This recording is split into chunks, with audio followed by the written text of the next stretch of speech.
for watching the VOD. Go to Twitch, and you can also check my YouTube channel and TikTok channel. And have a good day, and thanks for watching.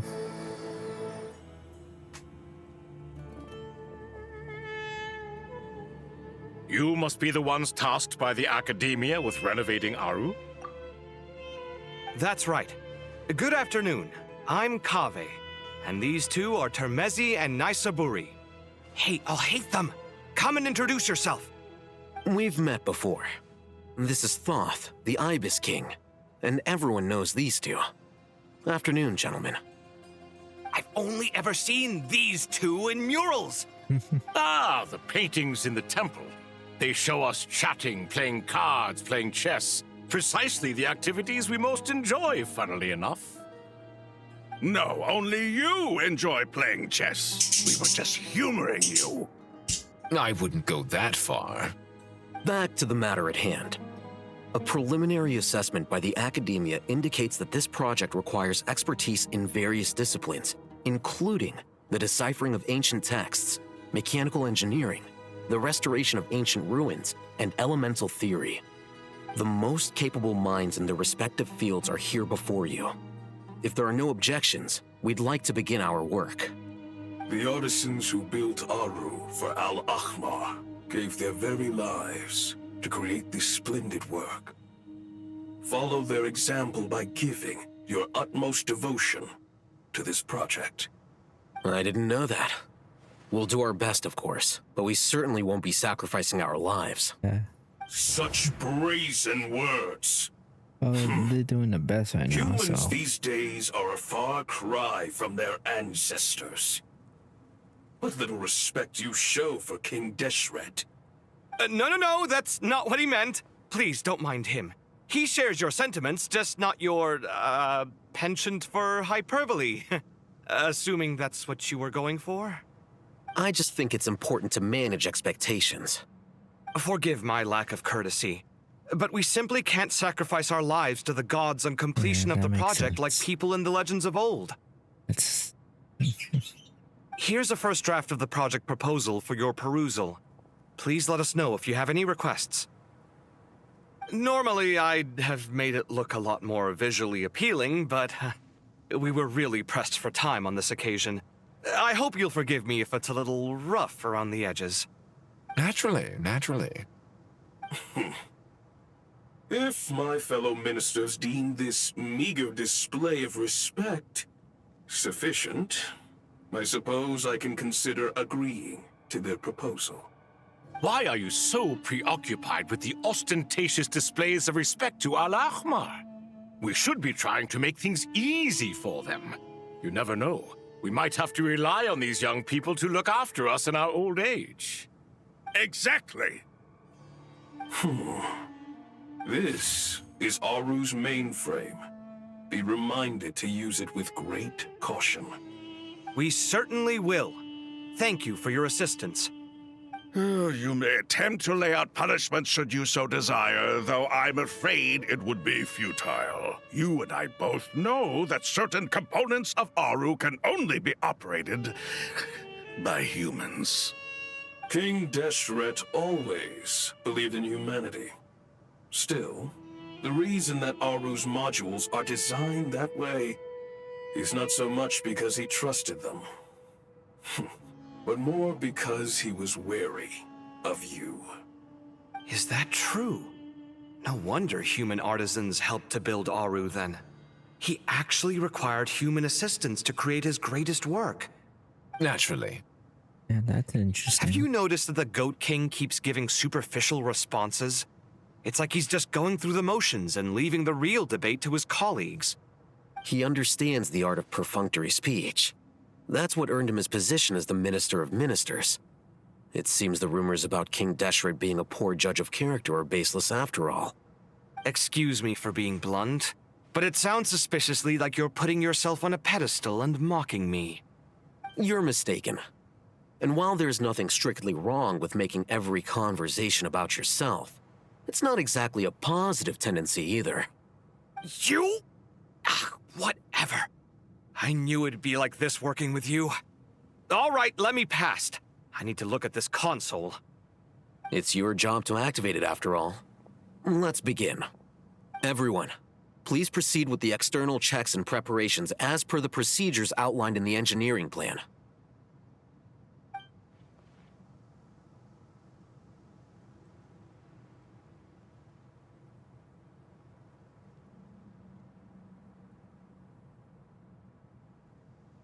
Hello there, youngsters. Whoa, the Ibis King came to life. What do you mean, came to life? I've been alive the whole time. You did say we could start our research, right? Are you having second thoughts now? No, he just wants I've to talk reviewed with the young proposal. people. The work you're planning to carry out on this grand device is ambitious in its scope. You have ample confidence in your abilities, I take it? I wouldn't say I'm feeling hugely confident, but given how bad things are, I'd rather at least try something than sit around waiting to die. You are the top scholars of your day. I trust you are aware that there are countless links between Aru and the Akasha. Aru and the Akasha? But I thought the Akasha was the Academia's greatest technological accomplishment, created years ago by the Dendro Archon to help her people access knowledge. And you too? Do you not know either? You've read the instruction manual, right? You tell them. An instruction manual? The Akasha has an instruction manual? The Dendro Archon is a kind and thoughtful He god seems indeed. kind. It used to sit on a shelf in the corner at the House of Dana. Not the most popular read. If the manual is to be believed, Aru was in fact the original inspiration for the Akasha system. what? But there are so few records about Aru anywhere. And practically none of the scientific expeditions into the desert had anything to do with it. Ah, but this is something you could not possibly have known. You may have heard many stories about the desert, but what is the most important aspect of history? Consider this a quiz. Anyone from Vahumana present? I'm from Vahumana. It's, well, veracity. Precisely. And a large part of veracity is the chronological order in which events occur. I may as well tell you. In the beginning, Nabu Malikata, the goddess of flowers, descended upon Sumeru. The glory of the heaven was within her. She brought life, oases, and knowledge to this land. Then she created the Jinn, enlightened them, and ordered them to serve her. Two other gods also walked upon this land where wisdom flowed in abundance, and the three met beneath the great green trees. It was the first and greatest alliance. We should speak with reverence of this covenant between the three, which transcended both time and life. For they promised that in Sumeru, wisdom would be shared with all. All the great changes in Sumeru's history began with the goddess of flowers. For King Deshret's sake, she pried into the secrets of Celestia, and for this was burned to ashes by the flames of wrath. So grieved was King Deshret by her passing that he lost all interest in state affairs and devoted himself instead to the knowledge that she had brought back.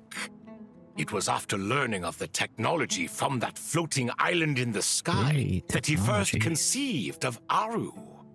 And so, the Akasha was inspired by Aru, while the basis for Aru itself came from Celestia's technology. Wow. That's no technology. Well, if the has two this. share a common technological origin, then connecting one system to the other is an entirely feasible idea. Unbelievable. Have you no reverence at all for celestial technology? No, I do, but there's no time for that. The schedule is too tight. Blame it on the deadline. Perhaps you could try coming up with our cutoff dates. You know what it's like having to turn around 5 different drafts in one day? I wouldn't wish it on my worst enemy. Yeah, also, Sir Ibis, King, you don't plan on getting directly involved at all, do you? Yes, well, you strike us more as having come to give a popular science lecture. Or, wait, does this count as more of a first-hand witness statement?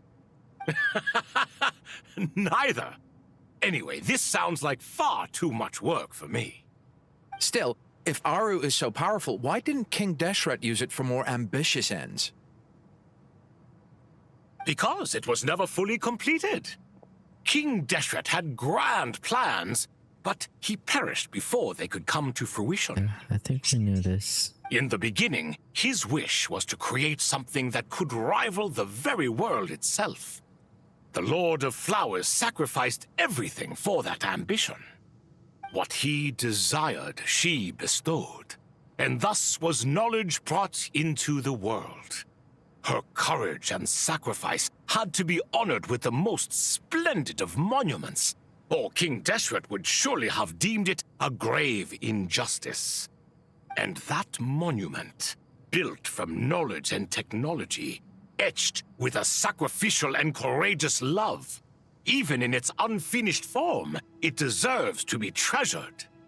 At that time, King Deshret said the following to the Lord of Dendro.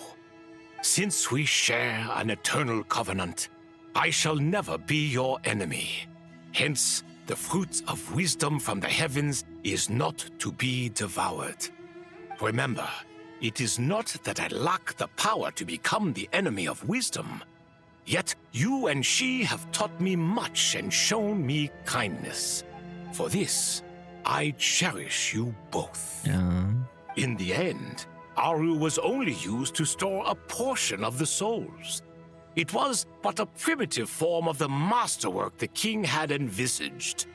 His final hope for Aru was to return to the past, when she yet lived. So the point you're making is, King Deshret was both powerful and ambitious, and he only ceased his imperious ways out of affection for the goddess of flowers and the Dendro Archon. Yeah, You could this see seems this as like an it. act of mercy, but you could also see it as the sentiments that lay between these three gods placing constraints on him. This was, after all, the foundation of the alliance between them. This explains why Aru was both a prison and a monument, and why the answer to the three questions was time. You have to be careful who you get involved with, or you invite all manner of misfortune. This is as true for gods as it is for humans. Love is the same. It is both a prison and a monument. All right, let us pause the story here for now. Seeing as you've been so diligent, I'll offer a little help. Who's in charge again? Is it you two? I think so. Yes, me and him. Now then, close your eyes. Wisdom hides in the space between the tangible and the intangible. It is to convey the incommunicable through the simplest of mediums. By the power of King Deshret, I shall grant you a glimpse into the unseen secrets that lie at the threshold of existence. What are we gonna see?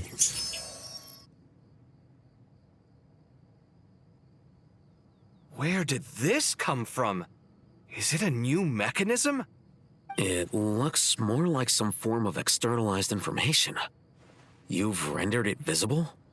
Just as the Akasha allows you to access a greater range of knowledge, the power of our king permits one to perceive ingenuities that do not belong to this world. This is no ordinary mechanism. It reflects the internal structure of Aru.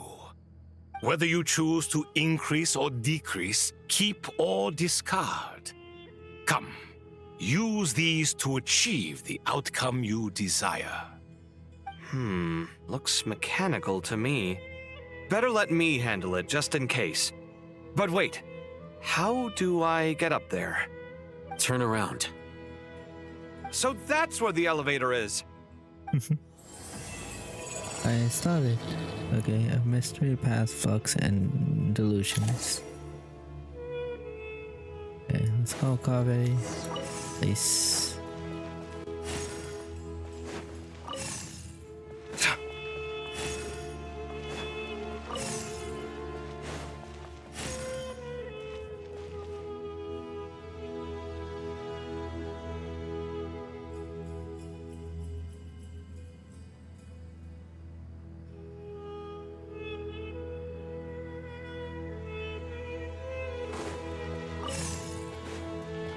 Like, okay.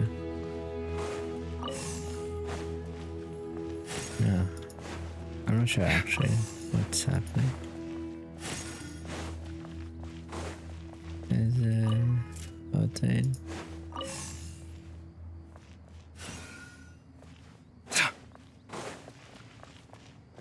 Go to the side. No.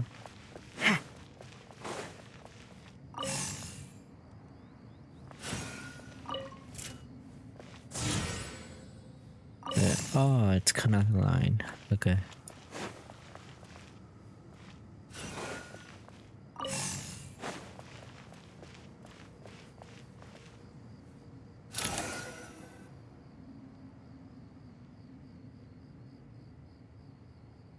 Obelisks were used to record important information in the ancient desert civilization. Hey, Alhaitham, there's some writing here I'll need you to decipher.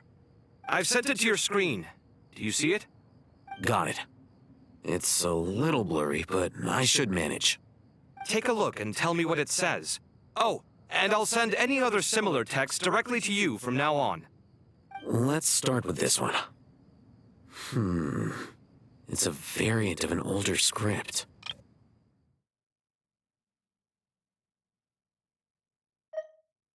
Paimon coming in! Paimon coming in! Is this level okay?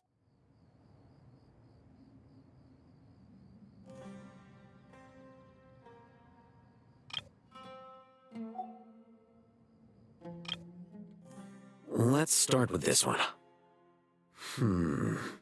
It's a variant of an older script. Herein lie verses written for the... Looks like cultural information from the age of King Deshret. If so, I suggest you delete it. Words thrown together merely for fun. I had no idea Aru kept a record of this. Well, as long as you're certain that this is strictly private information, that's fine. It is unimportant. All right, well, I guess I'll start now.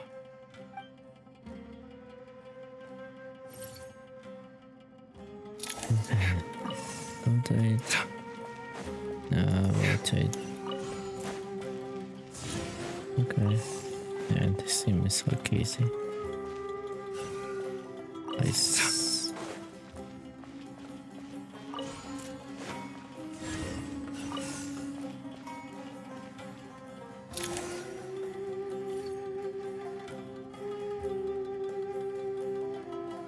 Found some more. Sending them over to you now.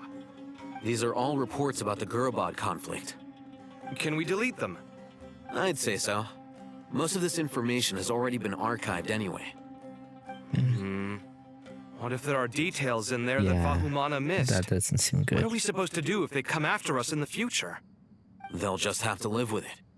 If we don't resolve these issues now, there won't even be an academia in the future, let alone a Vahumana Darshan. Yeah, you're right. Okay, done. There's some other similar monuments nearby. I'll check them out. Okay, let's go. Good. No.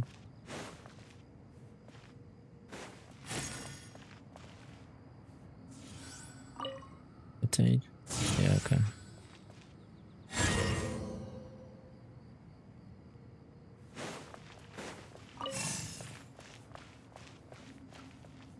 Open.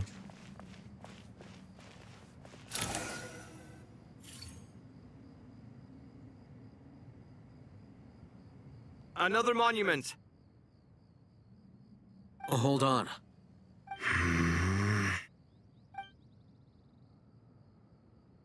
You're Who is- still reading it?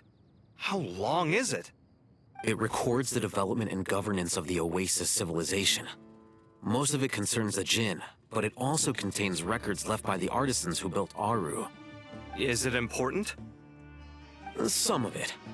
There was no way for me to read the whole thing in its entirety, so I had to rely on my intuition to pick the parts worth keeping. What about the artisans' records? What do they mention? They're speculations, mostly. For instance, They were wondering how to protect themselves if King Deshret decided to silence them after the construction of Aru was complete. Sounds like pure mythology to me. Surely that kind of thing didn't really happen. The records do emphasize that this was merely their conjecture based on various myths. Still, the artisans did leave details of their plans to survive, including blueprints for their escape route. Even that got recorded? Okay, well, I'll make a copy of this first before I delete it. Is that truly necessary? You won't be needing those. No, the blueprints are important. I want to keep them as a memento.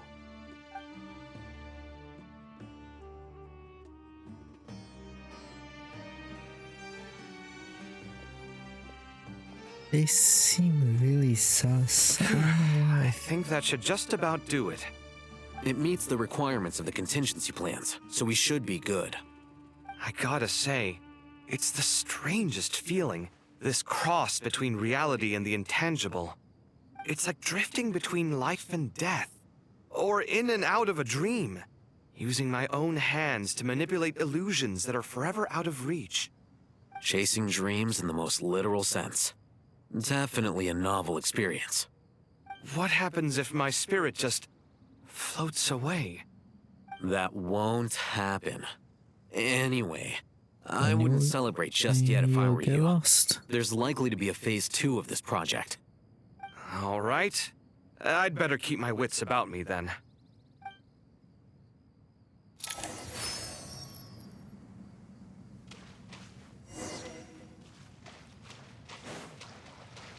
Okay, that's for a while. I don't know. I can't even talk to you. How's it going? Are things progressing smoothly? Well enough, I suppose. You know how it is. The work itself is only half the problem. The other half is having to work with Al-Haytham. I'm sure the feeling is mutual. Honestly, though, I thought you two had already worked things out. As if. Turns out working closely together is the best way to expose any tensions lurking beneath the surface.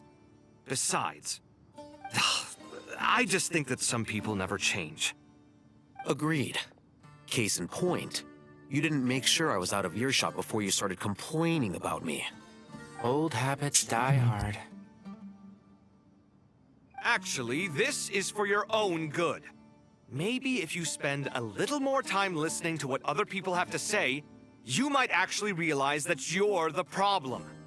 Naivete is another old habit of yours. I had assumed that you They're both fighting. volunteered for this project, like us forest rangers. But now I'm getting the sense that wasn't the case. Definitely not. We were assigned to it by Lesser Lord Kusanali and Nephis. As much as I'd love to be doing normal work for normal clients, these Titan projects are all that's on offer right now. Though I'm sure they wouldn't be. I'm sure you've prepared yourself mentally, but I still feel the need to advise you to lower your expectations. It might make the process of working together a little less intolerable. I know! Same to you! But if you already understood that, you should also know not to say the quiet part out loud. Why don't you come help me with my forest patrols? Might help you avoid any further disagreements. Good suggestion, but unfortunately, differences of opinion will always exist. Changing the nature of the work won't get rid of them. For once, I actually agree. There is zero chance of us ever resolving our differences. Zero! But even so, the work must be done. Care for some coffee? I'm glad to see you making progress. Don't act so smug!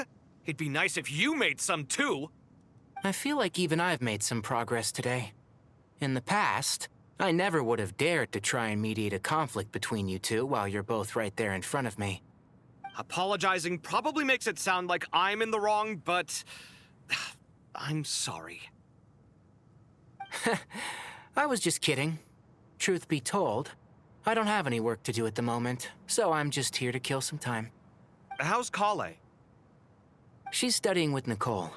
I'm not sure how she's getting along, but she seems to be in good Yeah. spirits at least. Let's hope I everything wouldn't was worry. okay. Angelic affairs are probably above your pay grade anyway. I know what you mean, but Sino and I are still a little concerned for her. He said he'd go keep Kale company after he's finished training the mercenaries. I'm planning to join them myself shortly. Kale will be okay. Have faith in her. Even we can see how much more confident and outgoing she's become in these past few years. Thanks to you and Sino being there for her and providing guidance every step of the way, she can finally stand on her own 2 feet. On her own 2 feet. Does it feel bittersweet? Watching the younger generation grow up and move on? No, not yet, at least. I was just thinking, I wish there was more I could do for everyone. She'll be fine. Yeah, it's okay. Yeah, You she being will. there is enough. Just try to relax. She got really worried when he disappeared. So everything's gonna be okay, Tanari.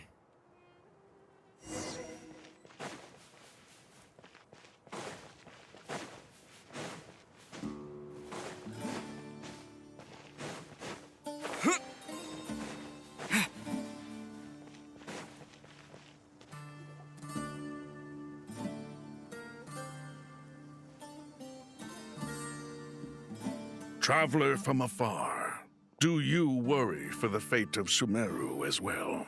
Yeah, we do. It's Sobek the Crocodile King! Greetings, Crocodile King. Please be at ease. I'm just here to chat with you about Lesser Lord Kusanali.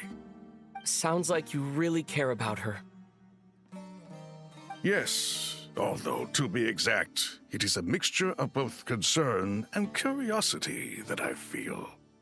Really? Speaking of Nahida, Paimon was wondering how she's doing. Wait a moment.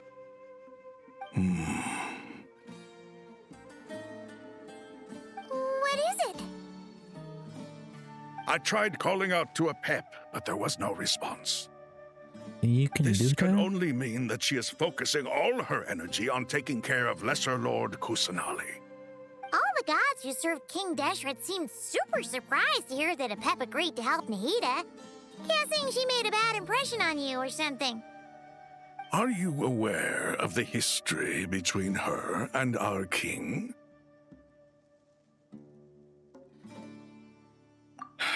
Then you are learned I'm aware. indeed. Kind of. I'm glad to know that Sumeru has the support of someone like you. At the end of his life, King Deshret tricked the Dendro Dragon into swallowing him whole, leaving her to bear the torment of his sins.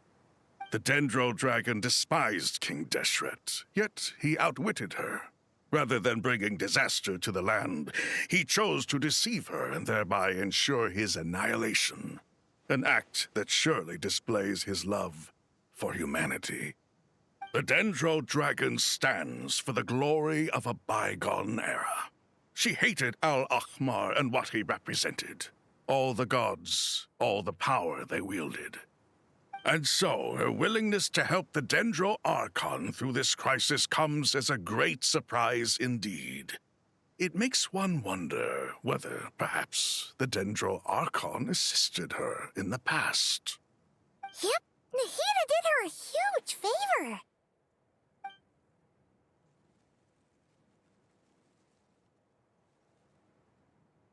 Tell Sobek about how Nahida helped to free a pep from her suffering.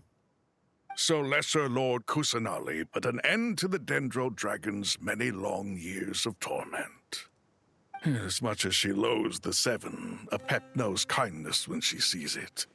No wonder she was willing to make an exception. Yeah, that's the sense we got from dealing with her, too. She is not incapable of coexisting with other living things. Rather, she actively chooses to avoid coexistence. And this despite the fact that she symbolizes life itself. How ironic. All of this being said, I wouldn't expect too much from her if I were you. Nothing will change her hatred towards humanity and gods. Yeah, we know. We'll keep that in mind. Anyway, how much longer do you think Nahida needs to stay with the pep? Maybe we should go and pick her up. For all we know, the Fatui might still be in the desert.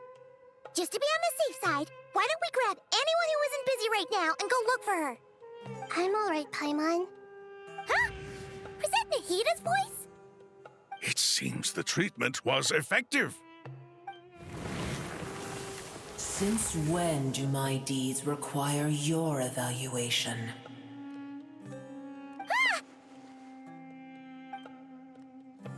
Here will do just fine.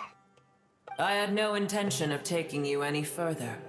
One ought not expect greater generosity than they have earned. You always hide your kindness away like an oasis within a sandstorm. Only those who make it through the swirling winds can know just how beautiful that oasis is, and how much hope it brings. You dare appraise my being? No. Yeah, I'm she's gonna expressing my express gratitude. gratitude. I want to thank you for sharing your precious life force with me. You sound so weak. Awake already? You are more resilient than I thought.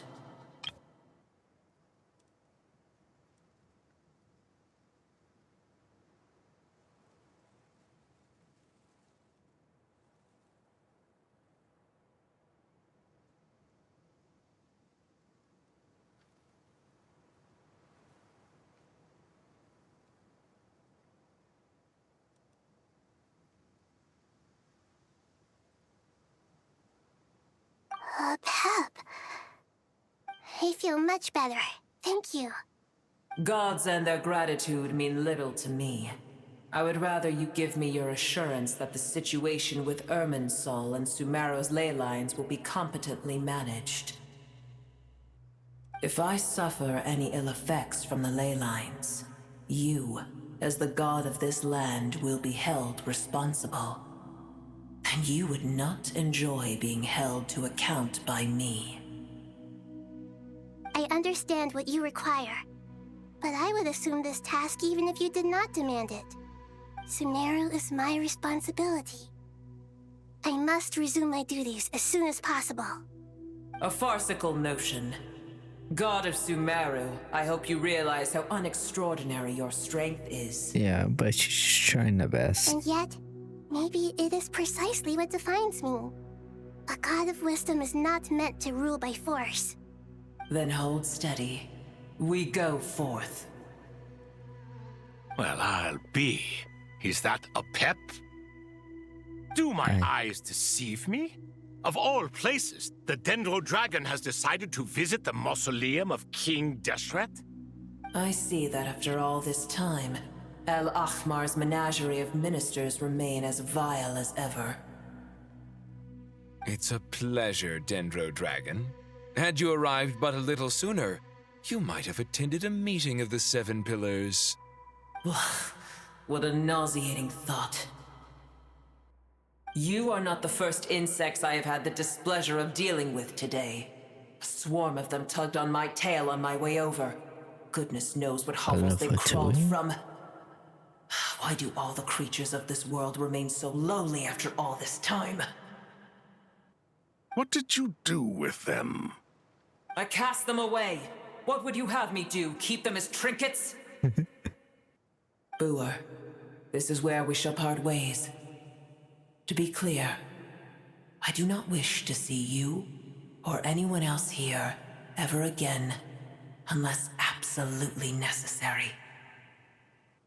Then I wish you peace as you return to your dwelling place. Thank you for helping, Nahida. It matters not to me. Simply refrain from bothering me again.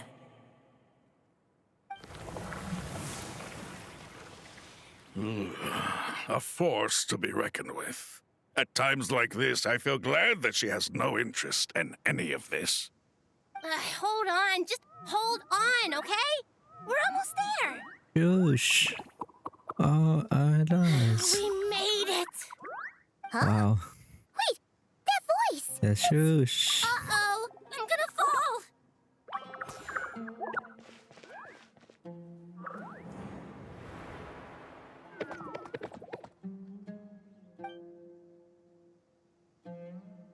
Yeah, I got you. Well, that's a relief. A pair of safe hands indeed. The Traveler Dendro looks Archon's ridiculous. familiars. They are the last thing I expected to see here. Huh? Wait, what are the Aranara doing here? Don't you guys hate the desert? Obviously, I was worried about the Dendro Archon. I've been supporting them with my Pari powers the whole way here. Oh, you seem pretty nervous. Is it because there are too many people around? Not just people. It's all these non-human beings, too. It's hard on them. I can't believe you made such a long and dangerous journey just for my sake. I appreciate your support so much. Thank you all. I'll have to ask everyone to wait while I help our new arrival settle in. Once I'm done, I'll gather everyone to discuss our next steps. Traveler, Paimon, shall we find a place for our friends to stay? Yeah. Awesome! Let's go! Well, first I have some questions. Yeah, answer the heated question, bring it up to speed on everything that has happened. Okay, I think that covers everything. Thank you. We can get going now.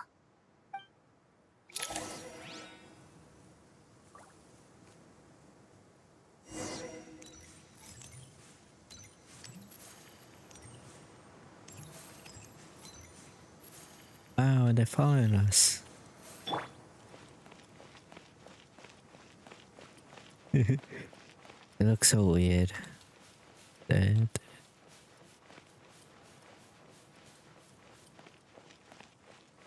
Come on, guys, let's go.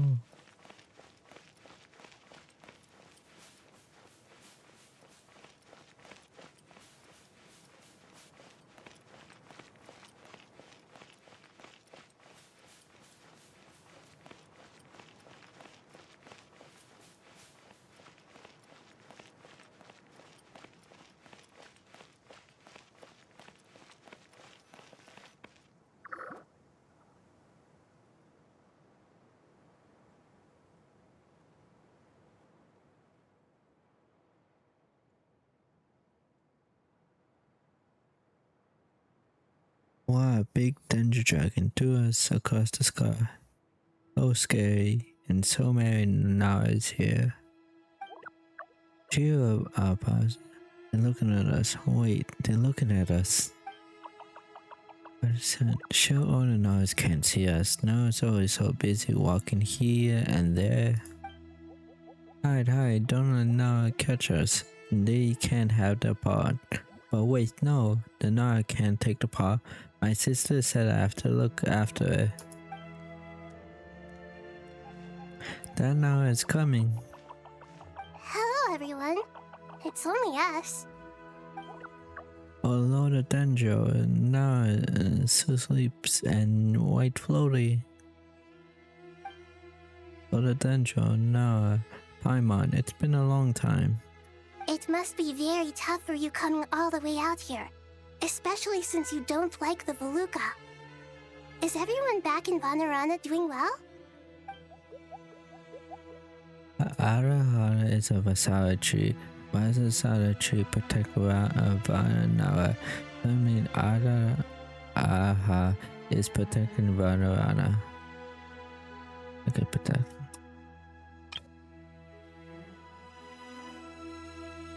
Yeah, okay, everything's fine, okay. Don't worry, everyone who stayed behind will do their best to protect their home. And we'll all do our part too. Everyone's here. Good. Wonder why they don't get voices. Are you okay? You look like you were about to pass out back there. Everything's good. Then you're forgetting who I am.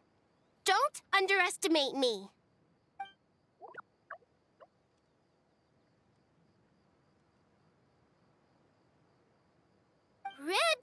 Oh, excuse me!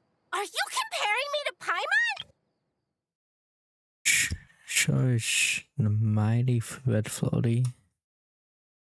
Yeah, it seems like it. Honest Sadan think it suits you. I suppose everyone is gathered here because of me. As we can see, the situation is critical. And everyone is very busy with their various tasks, so... Need help? Arapas can help. We all help. Arapas brought pot to make soup. Very delicious. Arahata. All of us are here to help. Arabaka? Arabaka, Arasara, Arapas, Aras, Arayata, Arasata, Arasha. We'll all help. I can't thank you enough.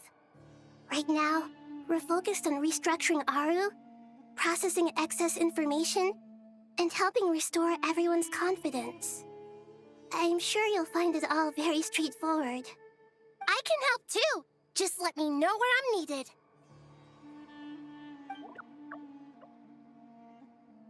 Together. Lord Dendro, Arabaka has something important to tell you. On our way to Varna, we saw Nara talking in secret. Male Nara up to no good. Yeah, look Up to no good? Yeah, that's what they say, Paman. Two Nara sneaking around Akara?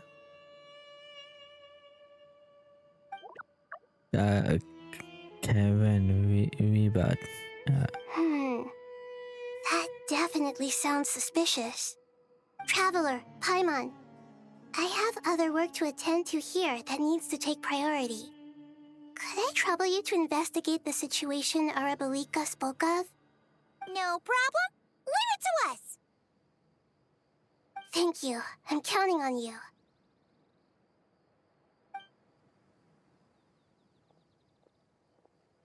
There's one other thing.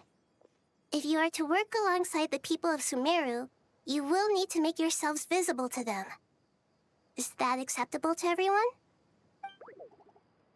Well, if we really have to, I guess we have no choice. Don't be afraid, Arabas. You made the delicious soup. Everyone like it. There's nothing to fear. No one here will hurt you. But if you do feel afraid, don't worry. Just call my name and I'll be there. Okay. Very well. Now, I shall bestow a small blessing upon you all. Whenever people see you and interact with you, from the moment their gaze meets yours, they will experience the most beautiful of dreams. Hida gently raised her hand. You don't know what she did, but you feel a wonderful presence, like something out of a lovely dream indeed. Sunlight trickling through the branches, glistening like a golden leaf. The trees chanting softly in the breeze as the flowing water plays a symphony. Your heart swells up like a balloon as it fills with happiness. There are terrible things yet to resolve, but in this moment, all you feel is peace, friendship, and love as you stand side by side with dozens of other creatures together in the forest. The people around you turn their heads and scan their surroundings. They hear too, ancient voices speaking from the forest, soothing everyone's hearts. Do not fear. Do not be afraid. Do not be overcome by the storm. Do not fear. We will face it together. This too shall pass. Yeah, we will.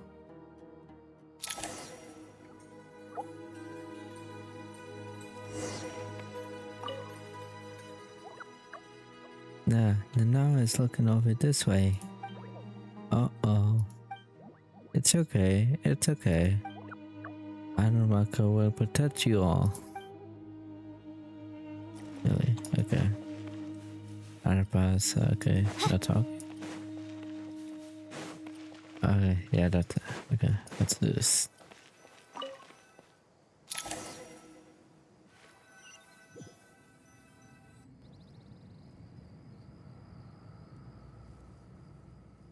Ah, everyone's here. Wonderful. Dendro Archon, you're back. Are you recovering all right? You mustn't push yourself too hard. I'm doing very well. Thank you for your concern. Follows update the heater on the progress of Aru's veneration. I see. Using the power of Aru to reboot the Akasha and gain access to Irminsul. It's a sound plan, although... I regret to be the bearer of bad news, but with the state that Irminsul is currently in, it's impossible to access via traditional means. Even the Akasha won't change that. Alas, we had feared this may be the case. And what about non-traditional means? Non-traditional means? Are you saying... Desperate times call for new measures.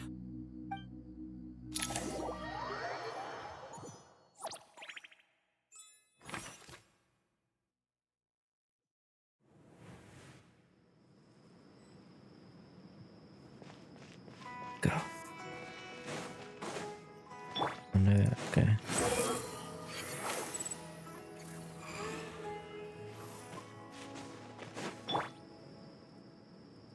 Okay, that was weird. Hey, we're here! Ah, it's you. Is there a situation?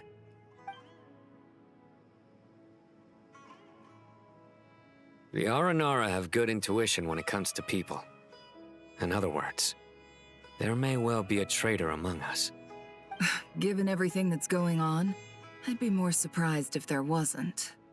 Miss Nefer, as a professional intelligence broker, I trust you have a solution? Not one that I'm willing to volunteer. What's in it for me?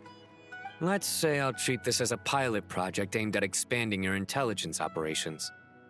Whatever business you're in, an avenue to demonstrate your abilities could never hurt. I like the sound of that. Glad we're on the same page. Given that you rarely set foot in Sumeru, practically no one at Caravan Rebot knows who you are. I take it you've read the files on everyone in the area? Yes. I also skimmed the list of evacuees, and am more or less up to date on where everyone stands. Any initial suspects? Limiting the scopes to males whose recent activity could be viewed as suspicious. I've identified 3 names. The Aranara saw 2 people talking, but currently we only have 1 suspect. The other person was probably just a messenger, and in all likelihood has already left Caravan Rebot. Everyone is heading for the desert per the evacuation order. Anyone willing to turn back at this stage is almost certainly with the Fatui. There's no way it was a spur-of-the-moment decision to act at a time like this. This spy must have been planted long ago. We need to smoke him out from wherever he's hiding. Sounds like you have the beginnings of a plan.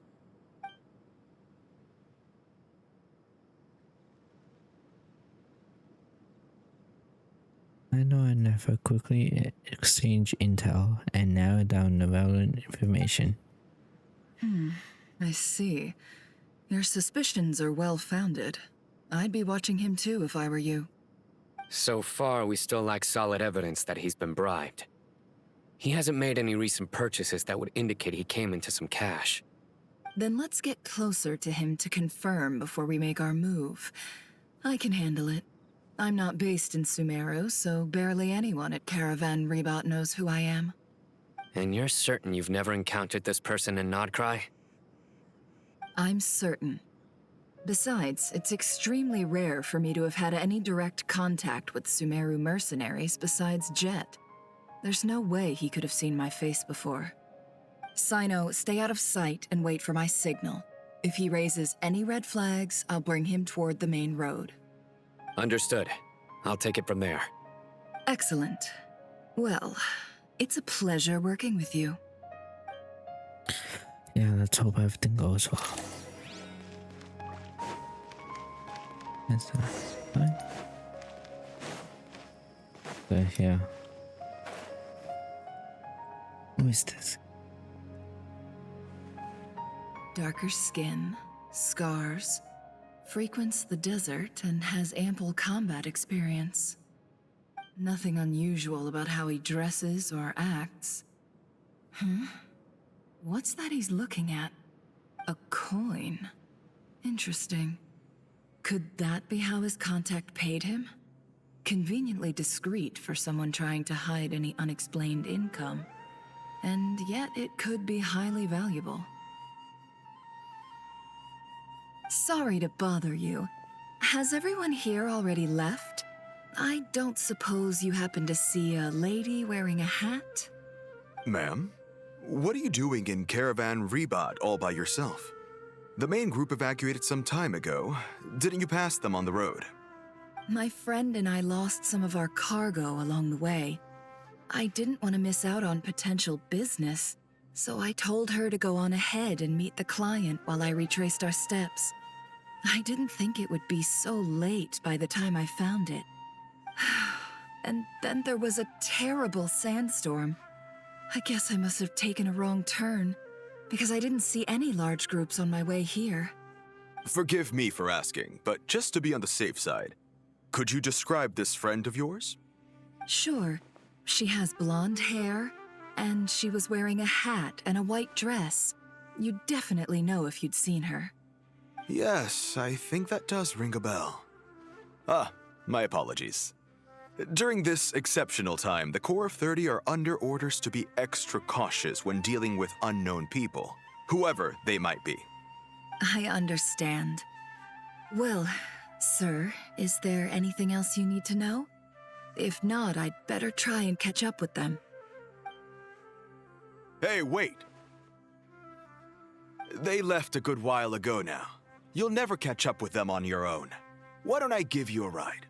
I'm here to collect the last few people anyway. We have plenty of carts, so one more won't be a problem. That would be amazing. Traveling with a group will be much safer. I'll have to pay you for your trouble. Hey, let's not worry about the money for now. Wait here a moment. Once I'm done packing up, I'll take you to join the rest of the group. All right, thanks. Let me know if you need a hand carrying anything. No need for that. I'm strong enough for both of us. Okay. Well, I wish there was some way I could repay you.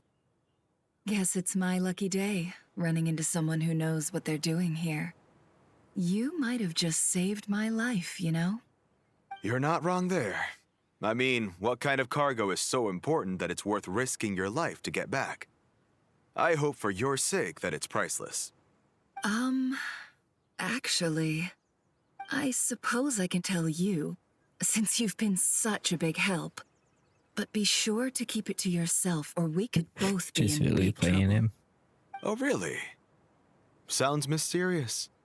We're in the antiques business. You understand? Some of our goods aren't acquired through the most legitimate means. We have to be very discreet when we're selling them. That's why I had to go looking for the missing cargo alone. Ah, no wonder. Well, ma'am, in that case, it turns out that maybe there is something you could do for me. I'm all ears. But to be clear, our commission isn't cheap. Think carefully before you ask. We don't want to ruin our relationship before we even hit the road. I'm sure that won't be a problem. My issue is, I have something that's a little difficult to sell on as well.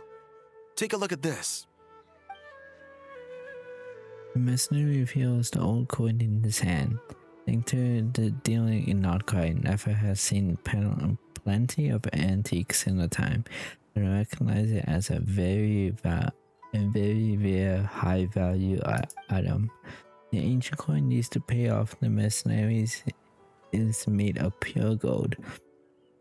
At first glance, it's hard to discern its country or origin. If sold to a astute collector, it would fetch a high price. Pure gold? That's quite something. How'd you come across it?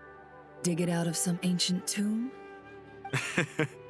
If you look hard enough, there are many treasures to be found in the mausoleum of King Deshret. It has no distinct Snezhnayan markings. That'll be why he's going with that story. And he clearly doesn't want to arouse suspicion, so he's on the lookout for an opportunity to make a quiet trade. Surely you have an existing business partner. Won't they take it off your hands? I hope I won't be attracting the wrath of my competitors by helping you sell this. The shop I used to work with is having cash flow issues at the moment after losing some money. I'm under enough pressure as it is without having to deal with them. On the off chance anything went wrong, I'd never get my money back. I understand. Gold is the last thing that traders with cash flow problems want to see. Well, in that case, I think we can work something out. As it happens, I'm just about done packing. Shall we make a move? Sure. Let's walk and talk. This evacuation was a huge operation. They needed a few people to stay behind and tie up loose ends. And I ended up being one of them. You're lucky you ran into us in time. I certainly am. I don't know how this happened. One thing led to another, and look how it ended up. I just hope our client doesn't get spooked and cancel their order. Fingers crossed. But either way, life goes on, and we all have to make a living somehow. That guy! Wait up! Hey, slow down, will ya? We're here. Now we wait. Okay, yeah, cool. Cool. What's on your mind, Paimon? Huh? Nothing? I thought all you cared about besides being a guide was food and sleep. Why the sudden urge to go on a dangerous mission? Yeah, that seems weird. What's that supposed to mean? Paimon's been on plenty of dangerous missions before. But never on your own. You hardly ever leave the traveler's side. Yeah. Just saying, I'm kind of at loose ends right now. So if you did want to share, I suppose I'd have to listen. If not, suit yourself. Makes no difference to me. That guy? Do you think Paimon is useless? What? Where's that coming from? You're pretty When useful. we were in Notcry, Paimon suddenly realized something. Even though Paimon's with a traveler every single day, whenever we face real danger, she can't do anything to help. Paimon doesn't get like this very often. She just got really scared when the traveler got kidnapped that time. What if he never came back? What would Paimon do then? And the more Paimon thought about it, the more useless she felt. But Paimon doesn't want to be a burden. Paimon wants to be a friend who's actually useful. Does that make any sense? You know, that feeling of just being completely useless and... Oh. Paimon probably sounds so ridiculous right now. That's probably because hands by You asked the right person. Boy, do I know that feeling. Oh, that guy. I'm not gonna try and encourage you. What I will say is this. When you start doubting yourself, you have two choices. Give up or change. You have to make the decision to move forward. Otherwise, no amount of consultation from other people is gonna help you. So ask yourself, what do you want? To get stronger? To learn more? Whatever it is, go do it. You won't have any regrets if you can at least say that you tried. Oh. All right. Something's not right. Shouldn't they be here by now? Yeah, it is weird. Paimon, is it just me? Or is it a little too quiet around here? Should Paimon take a look? We'll give it another hour. If nothing happens, we head back. Okay. Yeah, okay. Time ticks by, but still nothing happens. How strange. We've been here for ages. Where the heck are they? Have we been stood up? What is it? Did you think of something? Something feels off about this whole situation, but I can't quite explain why. We know for sure that the guy Sinocot had something set up, yet somehow his contact is a no-show.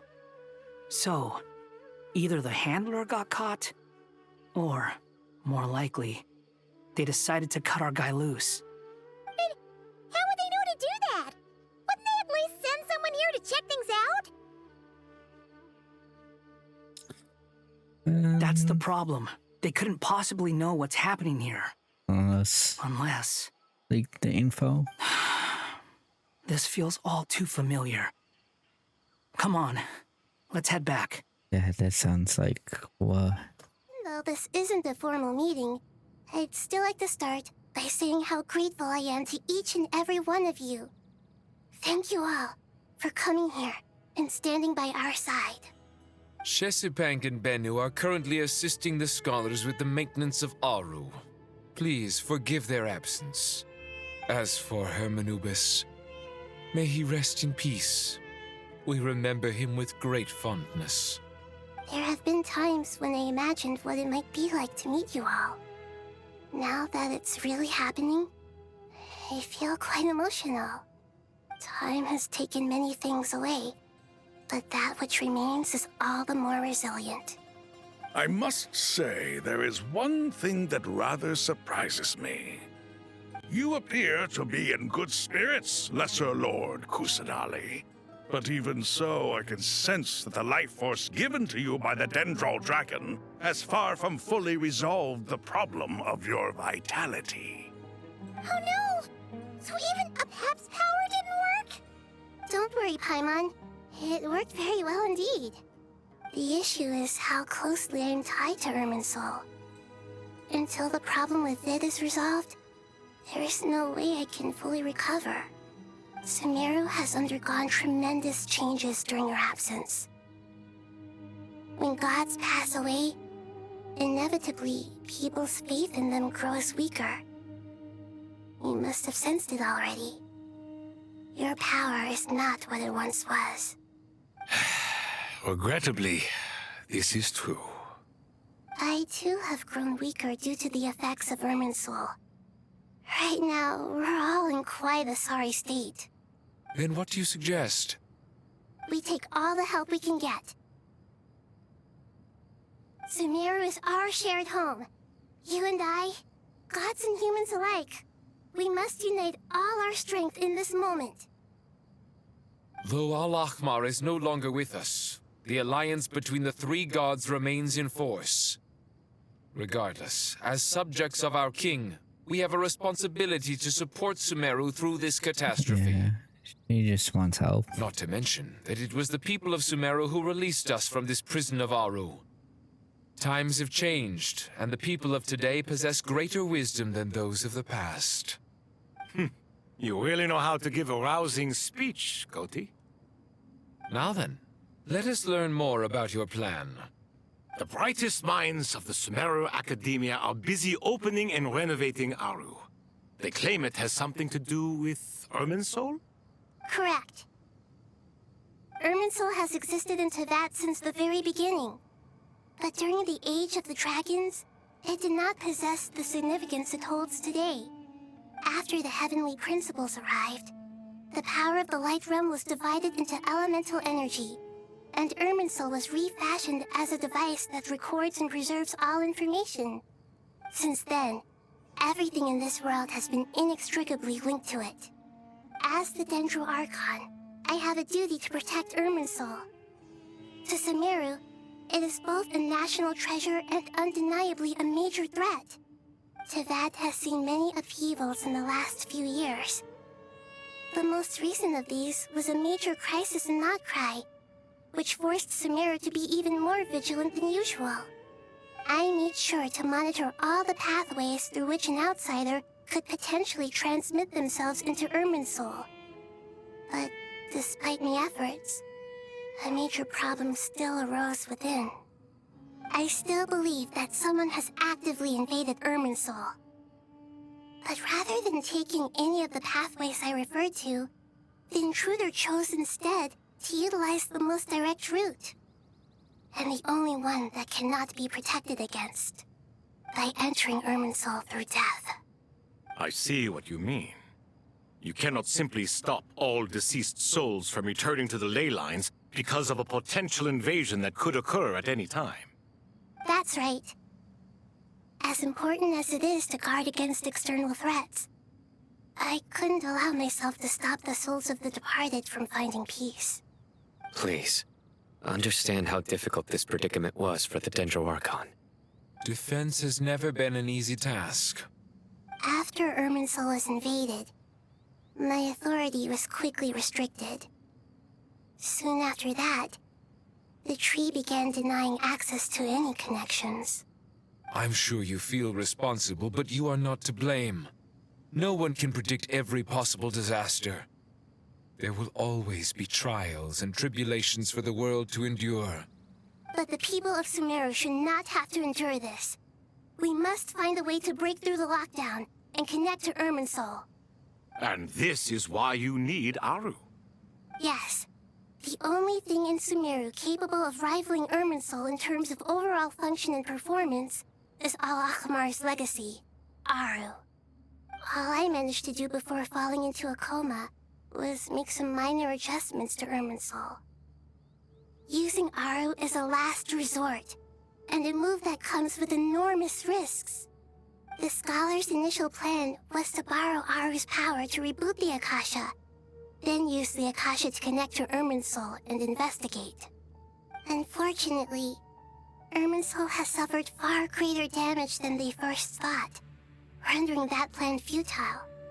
To rise to the challenge, we had to resort to more extreme and far costlier means.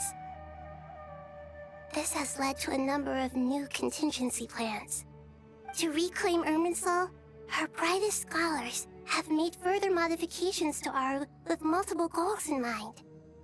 I thank you all for giving them your blessing in this endeavor. Human wisdom has clearly improved over the millennia. You have not only our support, but that of the Jinn, the Aranara, and the Pari. Yeah. Together, we will do everything in our power to save Irminsul. By the way, when you spoke earlier of an intruder, it almost sounded as if you knew who you were dealing with and what they were capable of. Yeah, I was wrong about that. Since you ask. Yeah, who is it? No.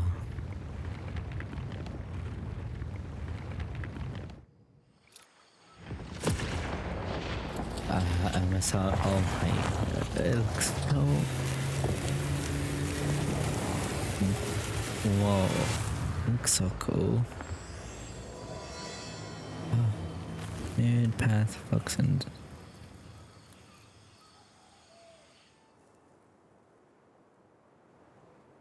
Master Tainari!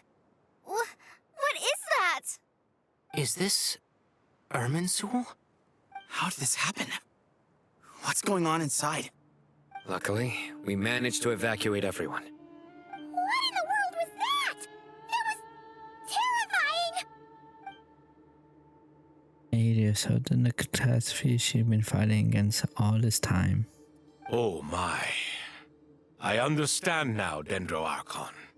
You make yourself quite clear indeed. Not once over the millennia has Irminsul been so terribly afflicted as this. Please continue, Dendro Archon. Irminsul's root system is what comprises the ley lines. In the past, it has always been hidden away, going unseen by the general populace. But now, an evil intruder is making it reveal itself. It has become a tree of unbridled greed. A clear sign that a deranged experiment has advanced to a new stage. Blasphemy. From where I stand, an experiment in the name of blasphemy sounds rather improper. But if we are to honor Dottores' will, this is what we must do. The birth of this tree proves to me beyond doubt that this incident is connected to him. But to explain the situation in full, there is someone I need to tell you about.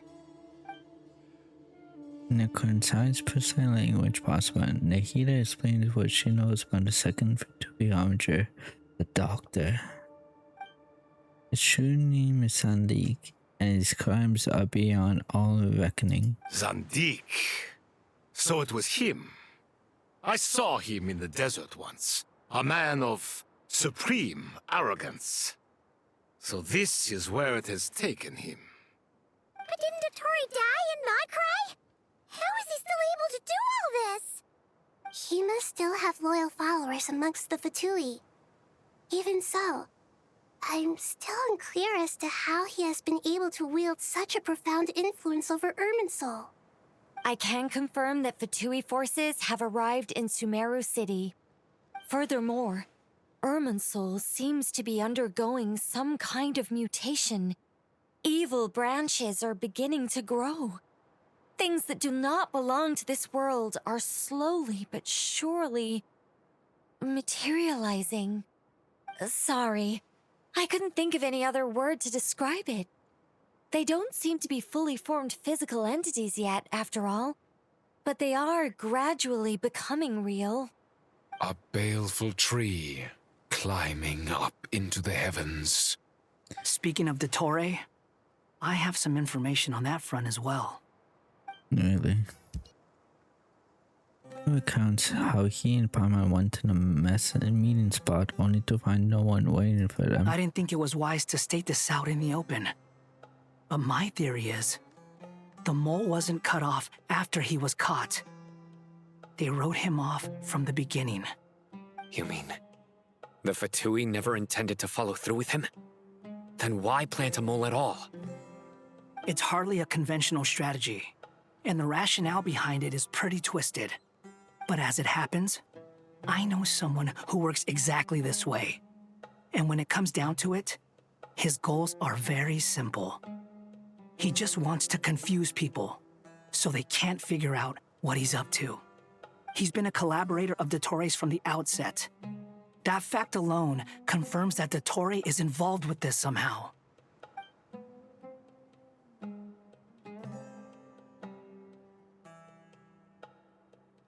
Some people gasp until hearing his name, while others fall silent. Clearly, there's more going on than anyone's realized. Nahida proceeds to summon all relevant parties for a lengthy and in-depth meeting. Nahida gives a detailed explanation of the enemy and the potential scale of the crisis. After further intel provided by Nicole and Nefer, a plan is formulated and everyone is prepared to get to work. Still much to be done. Everyone, please remember our core strategy. As per the discussions, the following groups must act immediately. Mr. Al-Haytham and Mr. Kave, the next phase of the Aru renovation project must begin right away. Godspeed to you both. We'll give it everything we've got. The plan looks feasible, but the implementation will require certain resources. General Mahamatra Sino and his team will help to procure the materials required for modifying the terminal. No problem. I've already spoken with Sethos and Hat Guy, and they've agreed to assist me. This kind of thing is best left to the fleet-footed, right? Hat Guy? If it's efficiency you're after, we're the right people for the job. Following up on the elemental energy amplifier we discussed, Ms. Dory, I assume you're the one most familiar with the status of this project. Aside from the Dendro Archon, of course. Yep, that's right. Leave it to Lord Sangama Bay. Got it. Well, I'd like Madame Farazan, Kale, and Nicole to support Dory on the technical side. You can count on us. Will do. Rest assured, I'll take good care of Kale. Dia, Candace, and Nefer, you'll be in charge of negotiating between the various parties. I trust you remember our goal. You bet. We can handle it. Good. I believe that covers everything. Tainari will provide ad hoc support as needed, if that's okay. Poor Tainari. Must be tough being Nephis' student. Getting bossed around all day, every day. Hey, don't try and drive a wedge between us, you old rascal. All it says to me is that Master Nephis has faith in everyone's abilities. While I'm nominally here as backup, I doubt there will be many situations where my help is needed. Exactly. Finally, Traveler, you and I will head to the border between Sumeru and Natlan. Once that task is complete, I'll be asking some of you to accompany me to the Eternal Oasis. The Eternal Oasis? I thought that was just a legend. So it does exist after all. Regarding your trip to Natlan, under normal circumstances, a meeting between our two nations would be a far more formal affair. Unfortunately, Sumeru is all but completely cut off from the outside world at present. It would have been great So to get regretfully, help. we won't be able to give the Pyro Archon Mawika the grand reception that she deserves. My apologies for the inconvenience. Not a problem. We do our utmost. No point putting too much pressure on yourselves. That goes for everyone. Right. Especially you, Dendro Archon. I'm sure you're still feeling quite weak. Don't worry about me. The Dendro Dragon's life force will sustain me. Plus, we'll be there every step of the way. Nahida will be just fine. Yes. I believe in myself. And I believe in every one of you. Well, time to get going. To what extent we can implement the final plan depends on how successfully the Akasha can be modified and configured. And to make sure the configuration works, Aru will also need some further optimization. Yeah, no surprises there. Once we roll this out, any Sumeru citizens who already have Akasha terminals can simply continue to use their existing devices. This still leaves us with a significant equipment shortage, though. Many groups of people were never issued Akasha terminals, including mercenaries, the desert folk, and many others. We'll need a supply of rare materials for the renovation of Aru and the production of new terminals. Right now, the best place to source these locally is from the primal constructs within King Deshret's mausoleum. Time is not on our side here. It's gonna be a race against the clock. The Aru merge and renovation project will have to be carried out by you two. Everything's riding on this, so failure is not an option. Best of luck to you both. As discussed, General Mahamatra Sino and Mr. Hatguy will source the required materials. Mr. Sethos is quite familiar with the layout of King Deshret's mausoleum. With him accompanying them, things should go quite smoothly. I have every confidence. In the meantime, we may as well take a breather. Makes sense. It's gonna be hard. There's not much we can do until the materials arrive. Get information and stay close. What is this, boot camp? Knock it off. It's just Sino being Sino. You know what he's like. Everyone clear on our mission objective. Look at the excess primal constructs, dismantle them, and extract the required materials. And King Deshret's 7 pillars agreed to this? If they're just sitting there doing nothing, we might as well put them to use. Thoth's words, not mine. Broken down. Let's take them back for the others to review.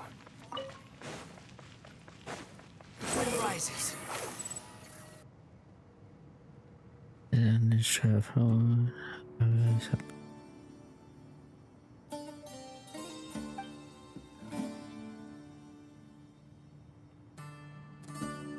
Okay, so. Copy.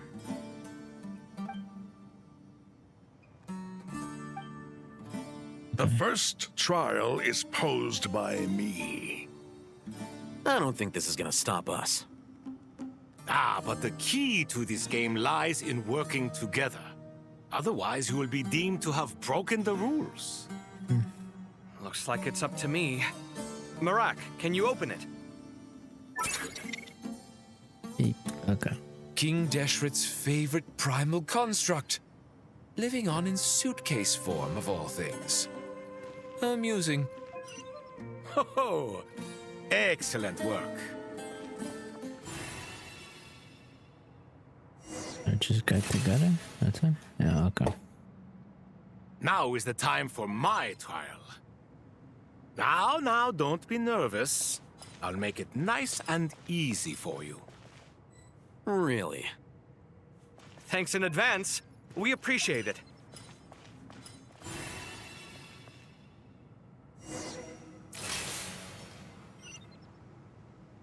Ibis King, don't you think this all rather inappropriate? You may as well be handing them victory on a silver platter. Do not expect me to follow your lead. Ha! Suit yourself.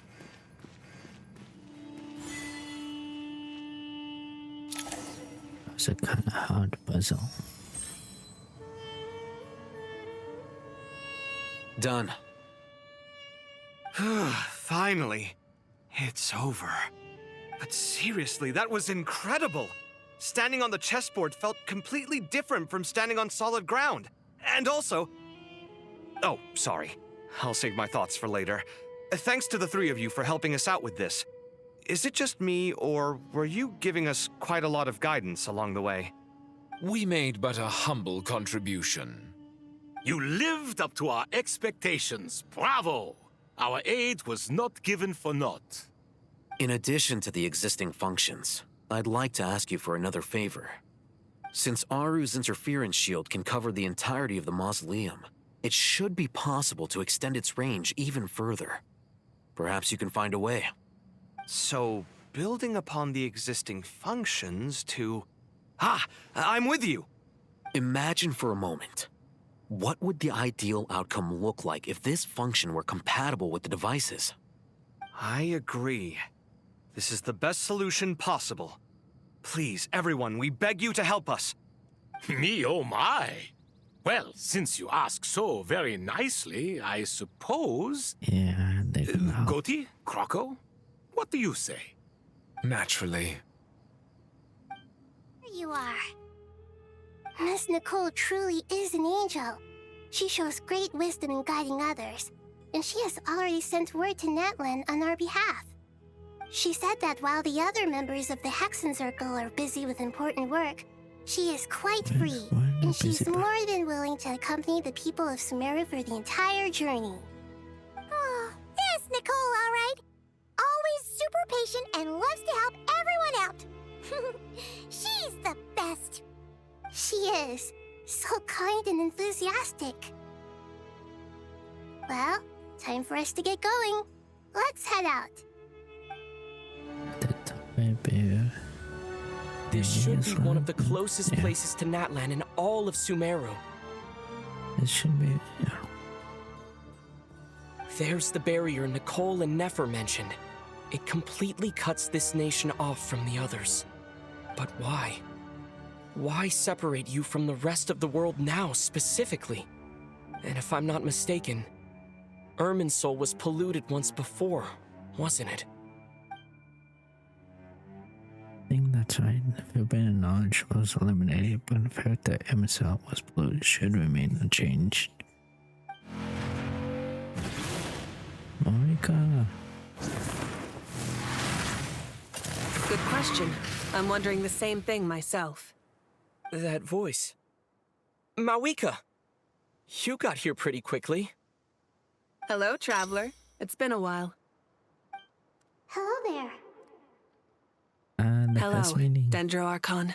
Yeah. Malika, I apologize for asking you to meet at the border on such short notice. I also apologize for not being able to greet you in person. The form in which you see me now is one carried by the Traveler.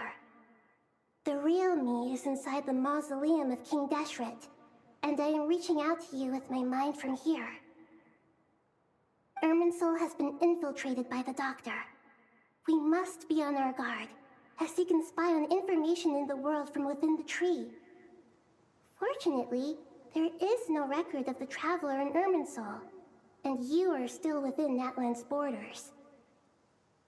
My records will be preserved in the Night Kingdom, rather than the ley lines. As long as the Night Kingdom remains disconnected from the ley line cycle, the Doctor has no way of knowing my movements. Exactly. So by meeting each other in this way, the meeting essentially never happened. No wonder Paimon didn't come. You were concerned that her activity would be recorded by Irminsul. The Natlanese have heard about the situation in Sumeru. With the borders sealed off, merchants have been forced to stop their shipments. It's pretty serious, and you're the ones bearing the brunt of it. I'd like to address the question you raised at the beginning. I can offer a brief explanation, although it will sound rather cruel. I don't reach this conclusion gladly, but Irminsul predates the heavenly principles. It existed long ago, when the dragons of Natlan were at the height of their power. So even when the people of Sumeru became ill because of pollution, it was not a critical issue from the perspective of Irminsul itself. As long as it continues to function normally, the barrier will not be activated. But this time, the Doctor's invasion has directly affected the tree. That is what caused the barrier to deploy. The heavenly principles established a rule that when Irminsul is plunged into grave danger, a portion of power will be reserved to isolate Sumeru. That way, even if Sumeru is destroyed, the outside world at least has some time to catch its breath. We'd certainly need it. The heavenly principles created almost everything that exists in Teyvat today. To them, preserving the existence of the world and its inhabitants takes priority over protecting Sumeru. Meaning, protecting Sumeru now falls to you. Yes. My own power may be limited, especially compared to yours. But that doesn't mean that we're just gonna sit around and wait for the end. If necessary, I will utilize any and every means at my disposal. Nicole of the Hexen Circle didn't say exactly what this meeting was about, but after hearing everything you've said so far, I think I can guess where this is going. That's right. Nahida and I discussed it at length. We both know how presumptuous this is, but... You need the pyronosis, don't you? Really? Yes. Yeah. You guessed They correctly. had to do this one way or another. Originally, I only intended to borrow it, but the situation is far graver than I foresaw. So instead, what I ask You of you look is so cute there. to please give the pyronosis to Sumeru. Why do you sound so nervous? There's no need to be shy. Surely a gnosis is pretty important to a god. I guess, but it's not as if losing it would suddenly render us powerless. But I'm sure you don't need me to tell you that. With all the nations you've traveled to, and all the gods you've met, you must have realized that by now. As far as I'm concerned, a gnosis is basically an elemental energy enhancer. But I don't usually use it. You know me. I like to think I'm pretty strong without it. Yeah, not about to dispute that. So you see, you don't need to sweat it. Here, take the pyronosis. Huh? Just like that? Uh-huh, just like that. To tell the truth, I've always toyed with the idea of giving it to someone who needs it more than I do. I know you accompanied Nahida here to try and increase the chance of success. It's a good thing you did, because your involvement is one of the main reasons you've managed to persuade me. Are you sure about this? Handing over your gnosis just because of me? I won't try to quantify it, but trust me. Handing over the gnosis to Tumaini is far from the craziest idea I could think of. Besides, even if you hadn't come here personally, I think I still would have agreed to Nahida's request. Irminsul doesn't just affect Sumeru. It impacts all of Teyvat. I know all too well how difficult it can be to protect the things you care about. So logically, morally, or however you want to cut it, helping you is the right thing to do. You don't need to tell me the specifics of your plan. Where the gnosis is involved, the tighter the secrecy, the higher your chances of success. Malika, my heartfelt thanks go to you and the people of Natlan. Don't mention it. Yeah, thanks. But now for the hard part. How do I actually give it to you? The Irminsul barrier is right in the way. I have an idea.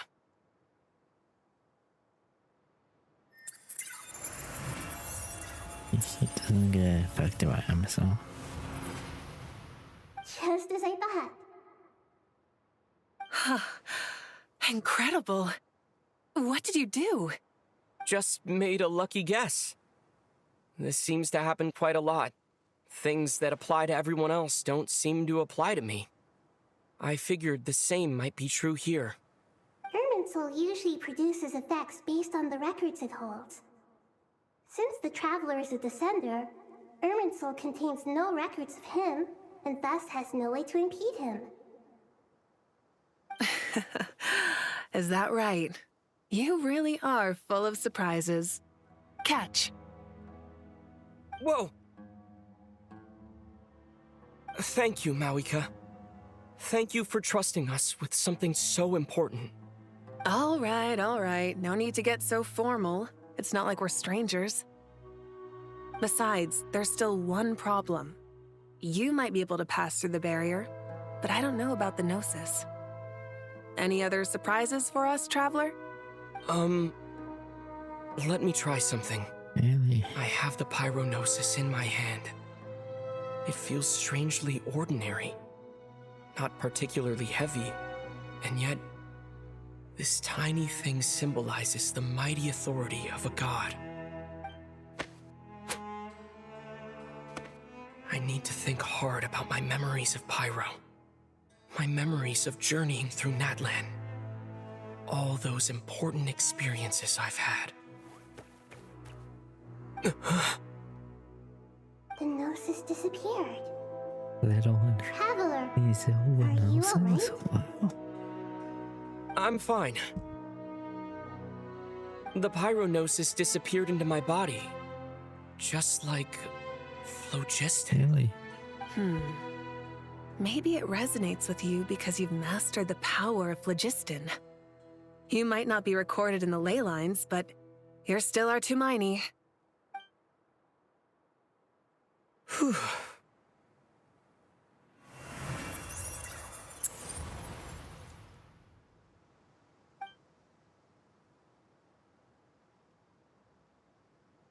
Isn't I made it back so with the Gnosis. Please allow me to express my gratitude once again, Malika. Pleasure. Well, I've given you all the help I can. The rest is up to you. Good luck. We won't let you down. Yeah. We aren't about to lose.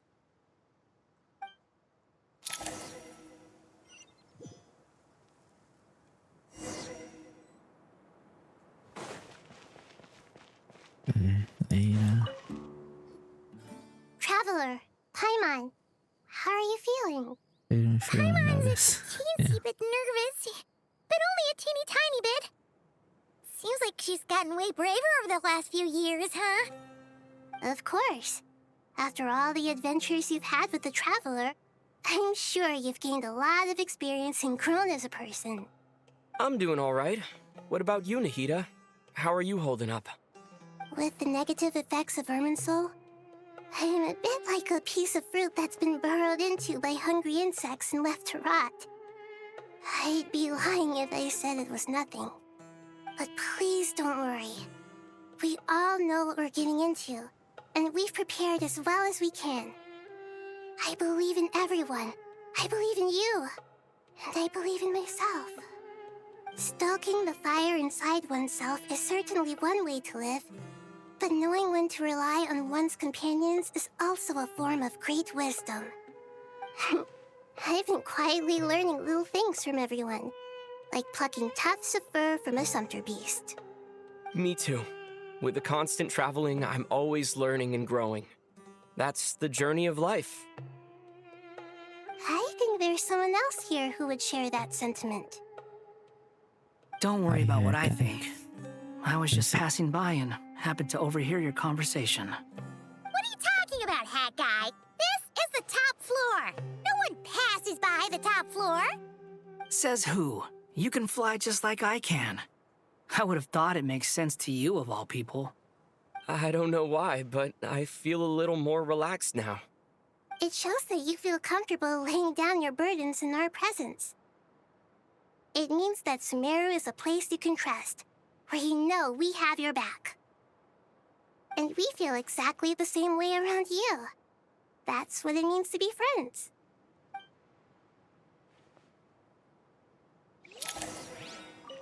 Does look beautiful. Ah, it's finally done. Ugh, but I have a nagging feeling that there's something I've forgotten. Oh, there you are. Everything wrapped up on your end?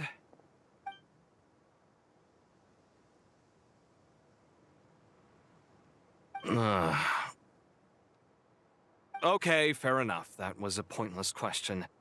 We were working in tandem, after all. You must really be exhausted. Well, it's been a busy day for both of us. When work ends, you clock out. No looking back. What's up with these? Yeah, we're definitely due a break. Probably a little late to start drinking now, though. I'll stick with water. Weird. Here, this one's for you. Thanks. I've been kind. You want a bite to eat? I can grab us something. Or wait, I think there's a stove nearby. Let me take a look. Are you nervous? A little, yeah. Unlike you, it seems. How are you not feeling at all nervous? Because everything that happens next is beyond my individual control. I don't worry about things I cannot influence. What do you mean, cannot influence? You're the one who came up with half of the strategies we ended up using. There's only so much I can do. I was only doing my duty. Was it like this last time, too? You mean with Azar and his accomplices? Yes and no. The situation back then was easier to control, but we weren't as prepared as we are this time. So the enemy is stronger, but so are we. I still vividly remember the way you interrogated me in the library after the fact. Where were you when Sumeru needed you most? If your memory is so vivid, you might also recall that it was you who came looking for an argument. You're often the one who initiates these things, you know. I came for a conversation. I didn't know it was gonna turn into an argument. Anyway, at least I showed up this time. So, what do you think? What do I think? I think we're certainly better off for it. It's good having me around to help out, huh? Absolutely. As a citizen of Sumeru, you displayed a remarkable sense of responsibility in the face of disaster. Certainly feels that way. I just shudder to think how the world would have ended up if we hadn't gotten control of the situation. So, do you think this is what impending disaster looks like? The sky is so clear, and there isn't a whiff of decay or destruction in the air. It's hard to imagine that the fall of humanity could happen on an ordinary day like this. Awful things happen all the time. Sometimes people can stop them, and sometimes they can't. What you and I have done is increase our chances of stopping this one. Lofty ideals may provide no defense at all against nihilism, but perhaps little decisions can. Oh, nothing. It's nothing. I hope everything works out tomorrow. It will. As long as we stick to the plan, our chances of success are good. It's really strange. You're my junior, yet you always seem to act more like an upperclassman than I do. I think it's mostly a matter of temperament. Ugh. Walked right into that one, didn't I? We'll make our move after sunrise tomorrow. Good. Is everything ready? As much as possible. That'll be enough. Don't let the pressure get to you. We'll take things one step at a time. That's how we've always done it. Master Tainari! Mr. Sino! So this is where you were. I brought some juice and some water. Would you like some? I know how easily you get dehydrated in the desert. So you should definitely have some water. In which case, I'll have the juice. I gotta ask, though. Who's on juice-making duty at a time like this? Madame Farazan said she was feeling a little nervous, so I told her about the automatic juicer my friend invented. She took it right off me and started making carton after carton of juice. A juicer? Did Sucrose send that to you? Yeah, I hadn't had the chance to try it out before this incident occurred, but I couldn't bear to leave it behind in Gandharvaville. The juice is very sweet. I think so too. Kale, how are you feeling? Physically, I'm okay, but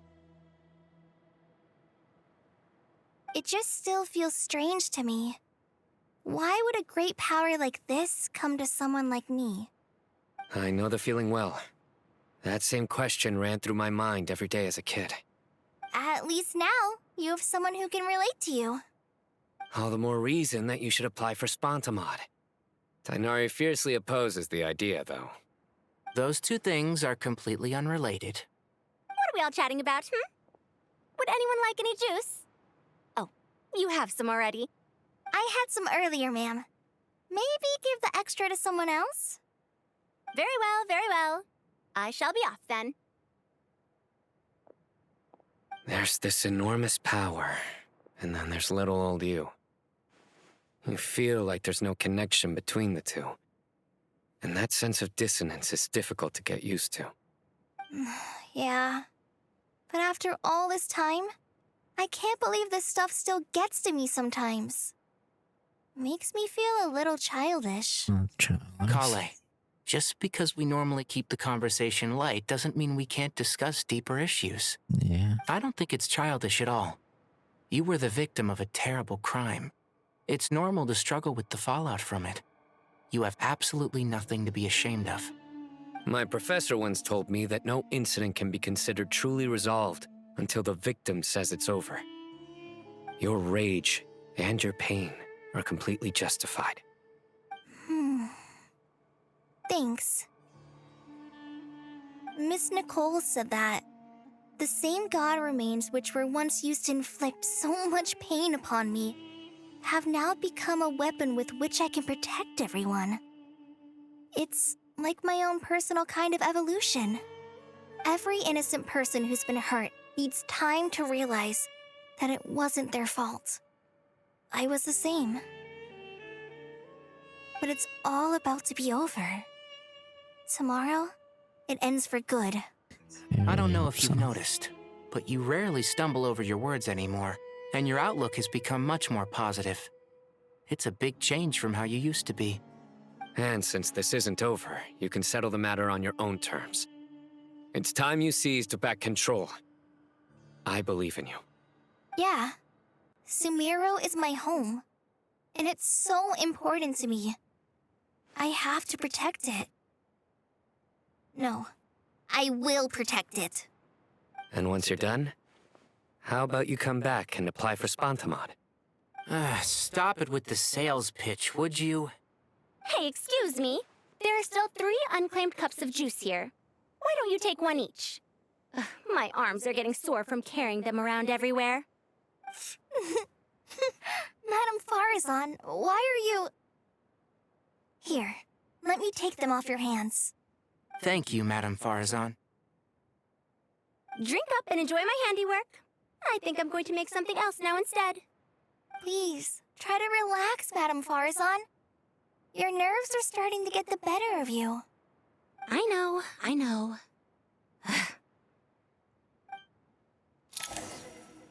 So good. Drink up and enjoy my handiwork. I think... Please. I know. Yeah, what's up with you guys? Something on your mind, Miss Nefer? Nothing in particular. It's just... right now, the future feels strange and unfamiliar. But the future has not yet arrived. How can you say how it feels? Some people know that there's an impending disaster. Others remain blissfully unaware. Each group is imagining an entirely different future while walking towards the same one. But when they get there, they'll still find they feel differently about it.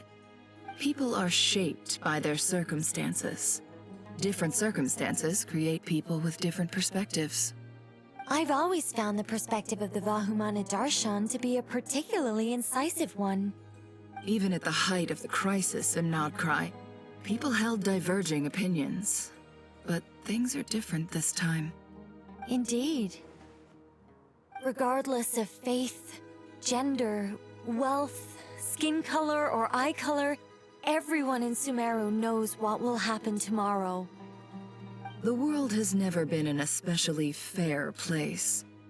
Yet now, against all odds, a moment of unprecedented unity and equality is about to take place. It's fascinating. If only my father could have lived to see this era. Era. To me, that term represents a much greater span of time. It can be an unsettling word. I would even say I'm afraid of it. Do angels even feel fear? Yes, at least I do. I fear the gap that grows wider with each passing day, and the never-ending flow of time. Time renders all memories insignificant, and reduces all splendor to nothing. But those memories are the one thing I do not want to lose. You're very human in that regard. If angels draw too close to humanity, our wings burn away in the bright flame of awareness, and we fall to the earth.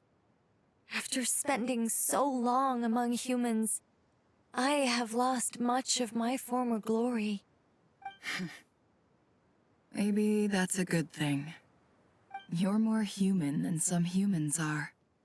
I've been talking to Kale a lot in recent days. We seem to be in completely opposite situations. I suppose that makes us good case studies for comparison. Case studies for who? Myself, I suppose. After comparing the two of us, I suddenly discovered that I desired more than before. It was a gentle, pleasant sensation. Just as most people pursue glory and miracles, I too am pursuing miracles of my own. Guiding humans to make the miracles in their hearts a reality. That is my miracle. It doesn't sound so bad, does it? Okay, this conversation. Very visual.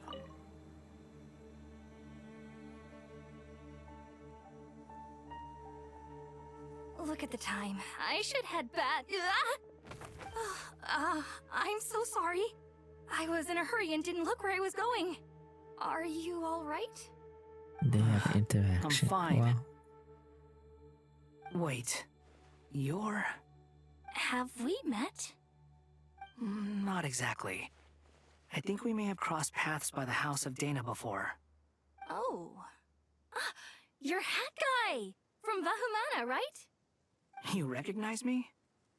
The clue's in the name, Mr. Hat Guy. Fair point. It's getting pretty late. What's keeping you up? I could ask you the same question. If I'm not mistaken, all the workload for the Ratawa Darshan wrapped up a good while ago. Well, I have something of a background in Satyavada life, so I was helping the Dendro Archon make some preparations. But I must have lost track of time. Did you find the experience enlightening at all?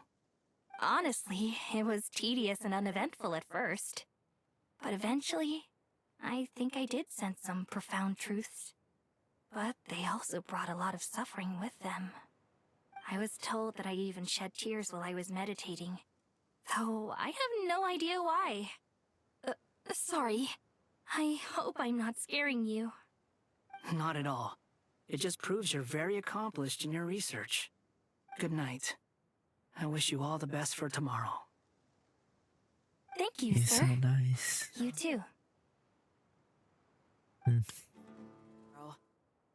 could really do with a stiff drink. Let us pray instead.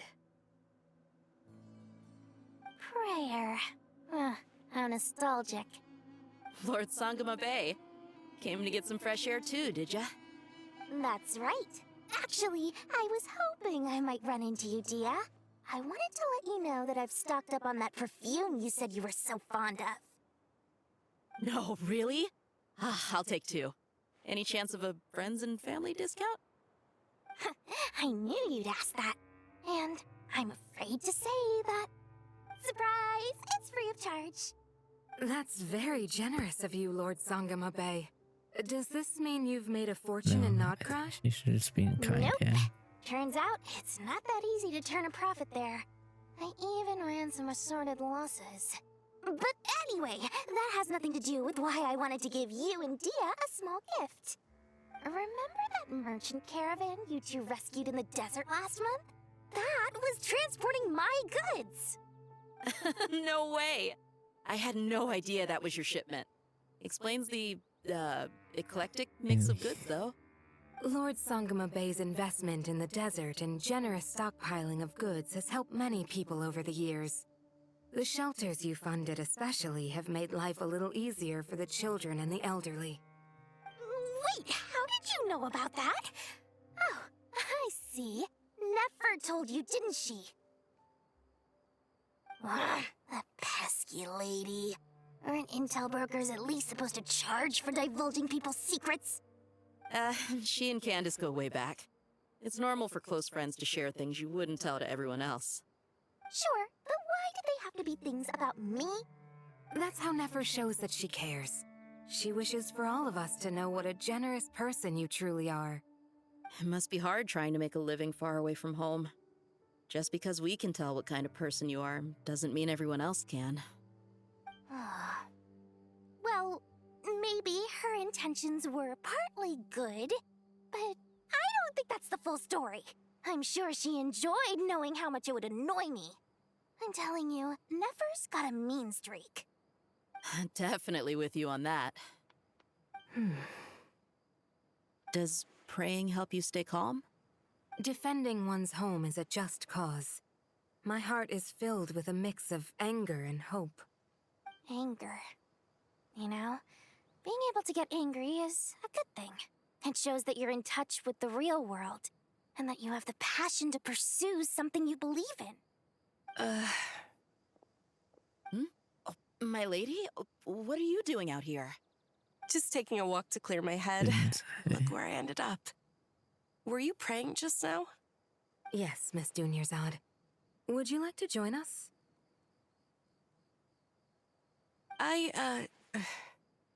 Come on, it's fine. She won't mind who you pray to. Oh, then sure. I remember you, Miss Dunyarzad. You visited my shop before. If I recall correctly, the god you worship is the Dendro Archon, correct? That's right. She is such a gentle and kind god. But to me, she is more than just a god I worship. I see her more as a friend. And so do many others. She's not some almighty god who reigns on high, but a genuine friend. Agreed. She's a wise teacher and a good friend. I spoke with several people during the evacuation. Everyone's aware that tomorrow's battle is one that ordinary people can join too. A battle to fight for our friends and our homeland. Oh, it makes me glad. I can finally do something for those who protected me. You've grown so much since we first met. Oh, a compliment? Ooh, more please. Thank you. My lady, you've always been a remarkably strong and ambitious person. It's indisputable. And that's not just a compliment. It's a statement of fact. What are you praying for? Our beliefs may not be entirely the same, but we both wish for the same thing. I pray that everyone will rise to the challenges ahead and return safe and sound. I pray for the safe return of all my companions. I hope. Shrek.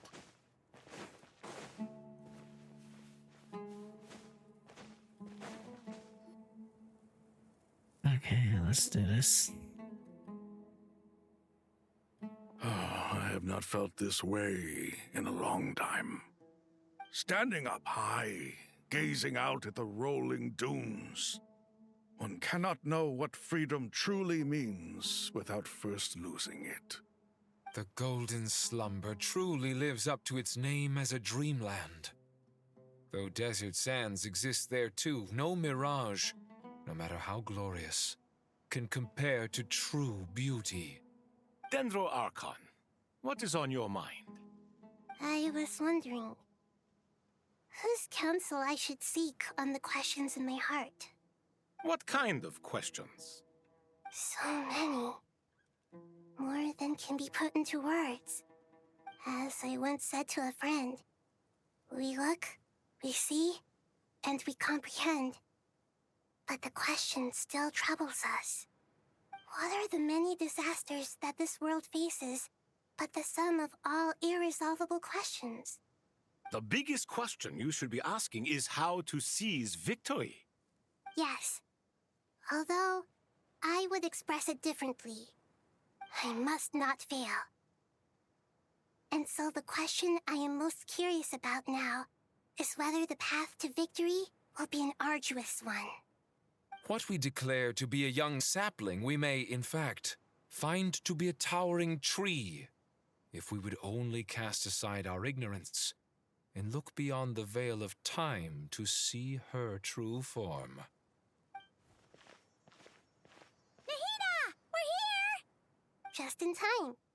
The preparations are almost complete. Ready when you are. We're here too. Miss Nicole! Miss Nicole!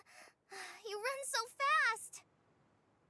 I thought I'd get a lot of exercise as a forest ranger, but I can barely keep up with you. Sorry, I got a little carried away. Lesser Lord Kusanali, the equipment is ready, and the modifications to Aru are all complete. As discussed during our meeting, Accessing Irminsul via the Akasha is no longer feasible at this stage. There are other options, it's just... they're a little more extreme and more technologically demanding to implement. Maybe you should take it from here. The architecture and functionality of the Akasha terminals overlap considerably with Aru. There is reasonable evidence to suggest that one was developed based on the other, or that they both utilize technology of the same origin. As long as the transplant and merge operation succeeds, Aru should theoretically work on a scale greater than the Akasha and approximately equal to Irminsul. It will become the largest active computing device in all of Teyvat. A system this powerful is capable of a lot of different things.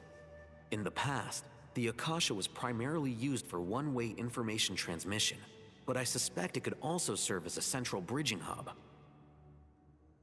In the pursuit of greater knowledge, some scholars have attempted to connect their consciousness to Irminsul through the use of terminals, incense, and meditation. Correct. In academic language, scholars who reach that stage are said to have entered Satyavata life. Hypatia has performed this practice many times in the past, and she was once under my care for a period of time. Right. And this at least proves that there is a zone within Irminsul that can be connected to. that's right. Providing wisdom to the people is one of the very reasons for Irminsul's existence. I think I understand where you're going. Please, continue. In that case, I'll skip to the conclusion then. We need to further modify Aru, merge it with the Akasha, manufacture terminals, and distribute them to every single person we can reach. Every person? Even the desert folk? Yes, everyone. I've already calculated the amount of raw materials we need. So you mean we're going to get new Akasha terminals? Yes, But this time, the people of Sumeru won't be using them to acquire knowledge, just to connect to Irminsul. That's the key. When we evacuated the city, we brought all the important assets from the House of Dana, in case we ended up needing them. Fortunately, this included the Akasha system's main terminal. We've checked all the relevant records, and one thing is certain. Nothing like this has ever been done on this scale before, so... Everyone in Sumeru is part of the plan. Whoever controls the people controls the situation. Since this function of Irminsul was introduced, it has only ever been made available to scholars, who don't constitute a particularly large group of people. But by expanding the scale to include all the people of Sumeru, all the individual connections will stack up to create a significant load on the system. Under normal circumstances, Irminsul would be able to cope with the additional load. But with it already being under strain from other activities, its remaining capacity is limited. Thus, it might be possible to shut it down completely by overloading it.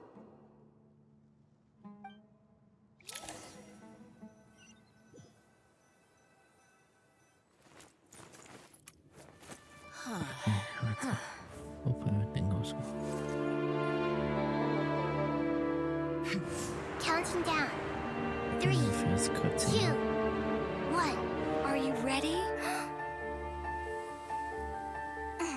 Ready!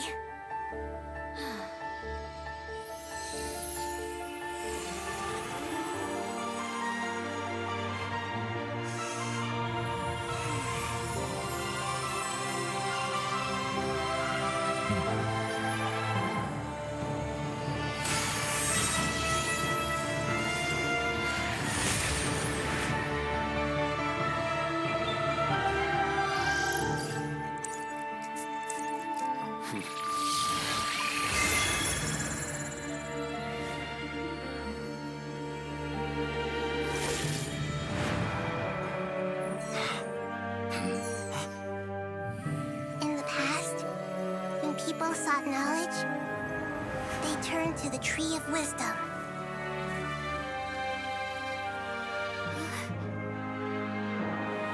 Today, we use it to save Sumeru and the whole world. These boughs that nurtured learning must not become tools for destroying the world.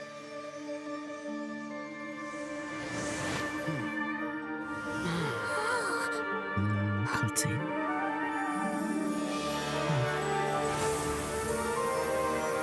This looks so good. Was that energy? Stop. Please stop. End this transformation.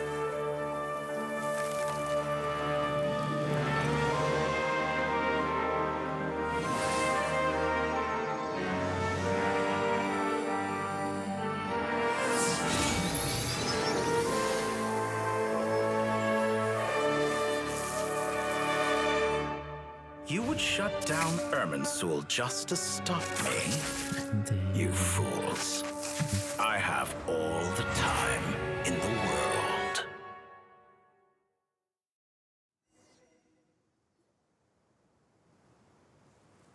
Success! The evil Irminsul tree has stopped growing! Great.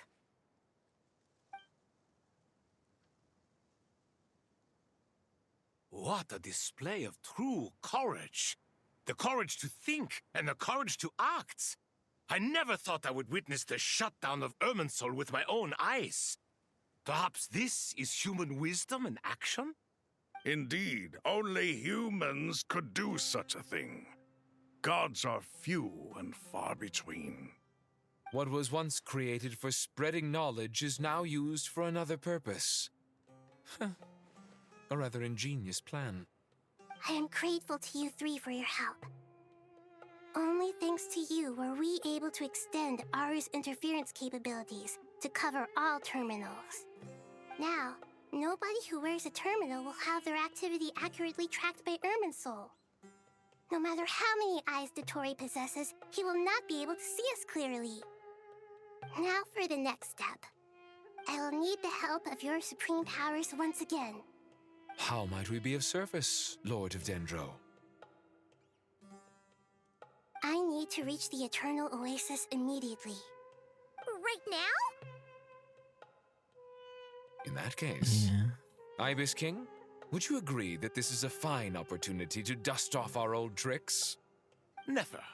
I assume you have that chess set with you?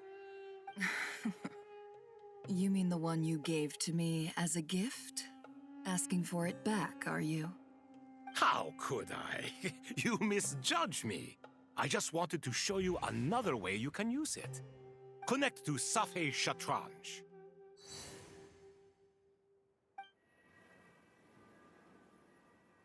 Safei Shatranj? You mean that place in the desert? Thoth's chess set gains its power from the chessboard laid out in the desert by King Deshret and ourselves.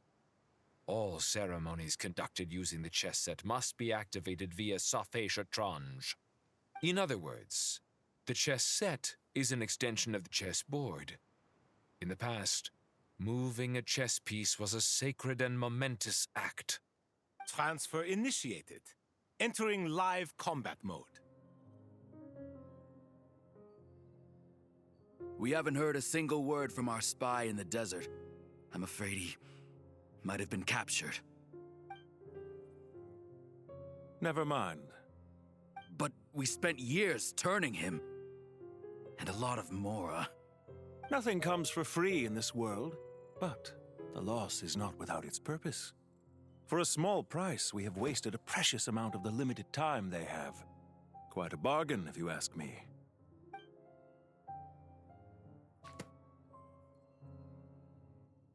Understood. Weighing profit against loss is a necessary part of life. But to tell the truth, I have been operating at a loss since this all began. Since many centuries ago, in fact. For instance, why would a banker act as the executor of a will? If you hadn't deposited your personal belongings at Northland Bank, I would have no reason to be here right now.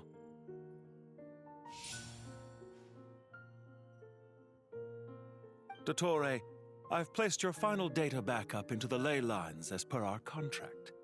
I trust we are now square for the safe deposit fees you paid. Is it not a little petty to split hairs like this, given our amicable relationship? I consider sound bookkeeping a matter of principle. Do not forget that you only live to see this day thanks to me. In fact, every day of your life since you met me, you've been living on borrowed time. Why? That's hardly a fair assessment.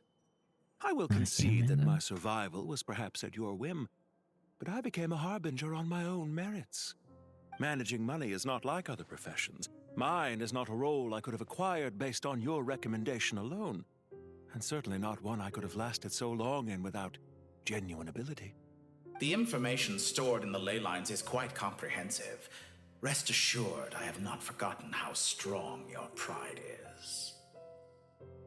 Well, I presume you have no sense of fragmentation while talking with me.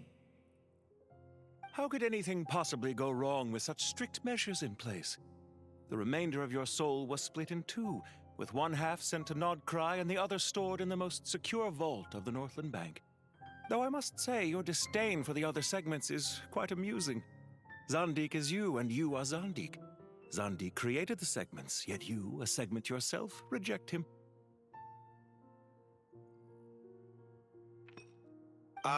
That is, Zandik, created segments of various ages in his later years. To achieve this, he had to freeze time and part with a portion of his soul. But as constructive as it sounds, it erases my uniqueness. If each segment is equally me, then by the same token, none of them are truly me. A soul living forever in the past inevitably holds different views than he did in his later years. The same thing that completes me also restricts me. You too might ask yourself which stage of your life you want to be preserved at. The day your business failed? Or the day you were framed by a gang and sold off to a medical lab as a test subject? We needn't dredge up the past. This undesirable plan was eventually scrapped. Lesser Lord Kusanali was quite right.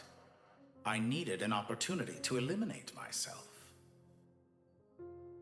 And after that, I concluded that there was no more effective plan than directly splitting the soul.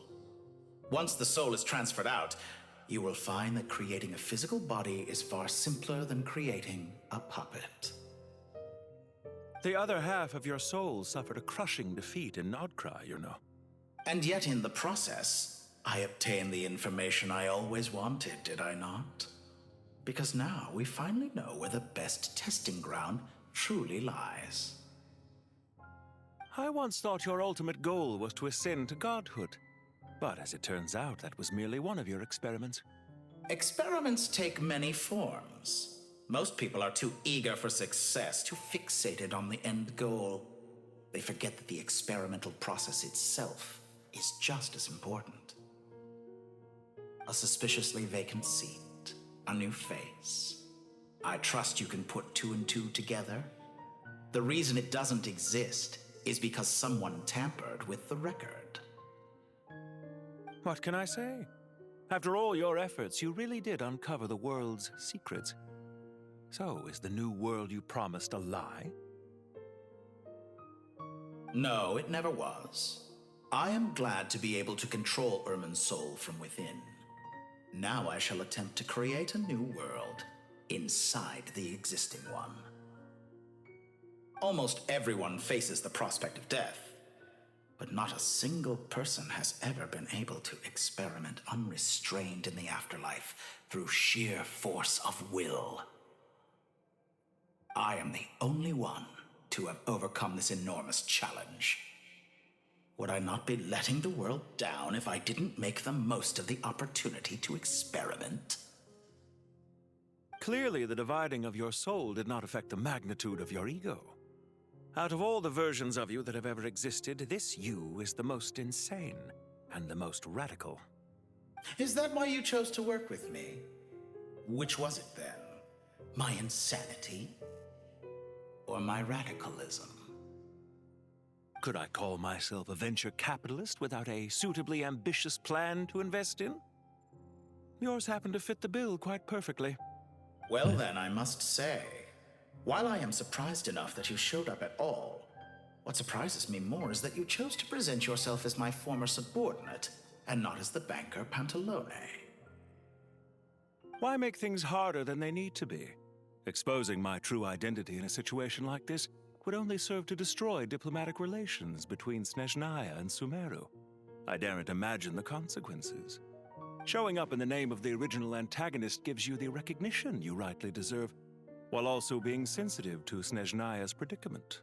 It was an easy win. As for why I'm here, if you're suggesting that your credit is in the negative, I won't argue with that. Many people say that about you. I'd argue that a significant factor in your willingness to cooperate is the fact that you have but a few years of life left after my death. Living and dying together has a way of binding two parties together rather closely. Is it not true that a relationship should be judged by both the positive and negative returns it yields? So some of what I said actually made it into your head after all. It's true that I hope you don't die too soon, but don't you find that a strange thing for me to say? After all, you've already had quite a long life, especially for a human being. Let's not pretend that you're any more innocent than I am. Are we not the same in this regard? We both despise the existing laws of this world, and neither of us enjoy being under anyone else's control. Is it really so greedy to want the world to operate by a new set of rules? Of course not, my dear friend. And as I've said before, Mutual interest is the foundation for the most reliable of relationships. You can attest to that. I just hope there never comes a day when I have to work too hard to prove that. Regrader, sir. People have been spotted approaching Sumeru City. How strange.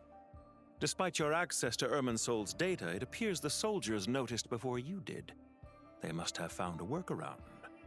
Well, Dottore, I trust you know what this means.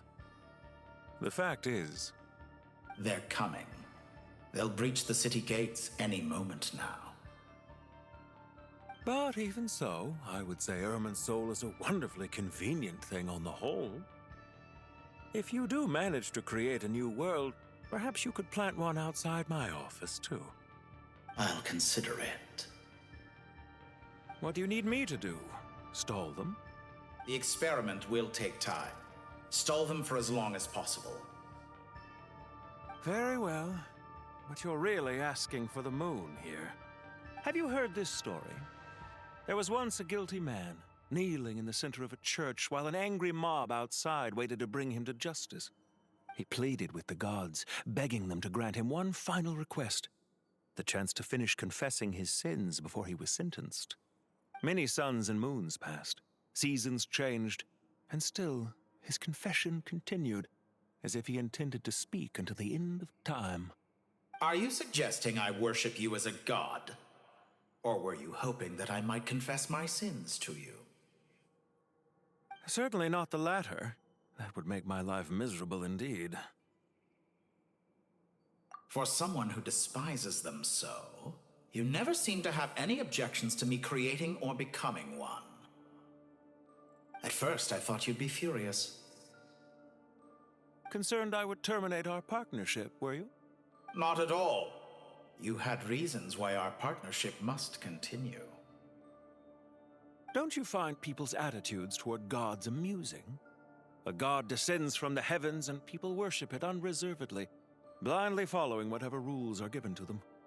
And yet, when they see an ordinary person gain godlike levels of power by virtue of their own hard work, they treat him with nothing but suspicion, even if he is a compatriot. Is that supposed to be a compliment? No. I was just thinking. I pity the man who would call you a compatriot. There's no need to be so self-critical.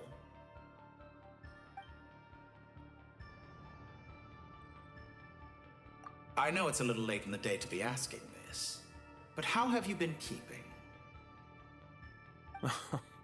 I'm flattered that you would take the time out of your busy schedule to consider my well-being, Doctor. The part of your soul that went to Nodcry caused quite a stir, sending our organization back to the drawing board on numerous fronts. It was quite a headache for everyone involved. Dear me, I must have caused you no end of trouble. You certainly did. I had the rare honor of being summoned before the Tsaritsa with Pulcinella to answer for myself. A terrifying ordeal. Don't worry, I pulled through. At most, it's a public relations nightmare. I made sure of that. Now I'm curious. How did you explain yourself? Oh, it was quite simple. I just pinned the blame on someone who wasn't there to defend himself. I could hardly be expected to defy the demands of someone as insistent as the Second Harbinger, now could I? How you slander me. You know full well that I am perfectly amenable to reason. There's no question that you are partly to blame for the ruin of my reputation over the years.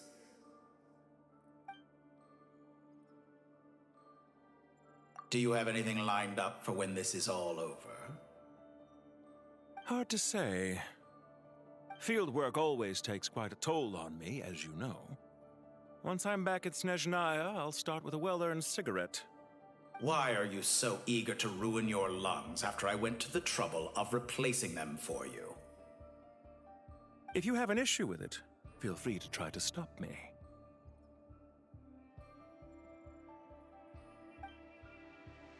What's on your mind? The limits of humanity. It's a pity. Despite running countless calculations, I find there is simply no way to reduce any further the amount of one's soul required to sustain an individual. It's rare to hear you admit to being unable to achieve something. I beg to differ. For instance, as I've told you before, the original me was prone to motion sickness and couldn't make long train rides. Ah, yes, of course. One of the reasons you often sent yourself out on errands. What are you thinking about now? A new experiment. In the event that my soul was depleted, say we extracted my data from someone else's memories, yours for instance, and then combined it with your intact soul as the base material, what would we create? Such a scenario would be impossible. Oh? As long as your current soul survives, there will be no need to create a new individual. Don't forget, you were the one who approved of the present situation wherein only one Dottore remains. And if you ceased to exist, who would be capable of performing this experiment?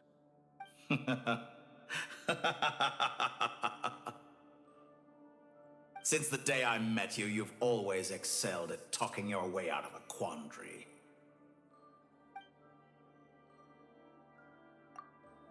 Isn't it a little too early to be saying goodbye? Not that I wish to keep you from your business, of course. Very well. Let's leave the conversation there for now.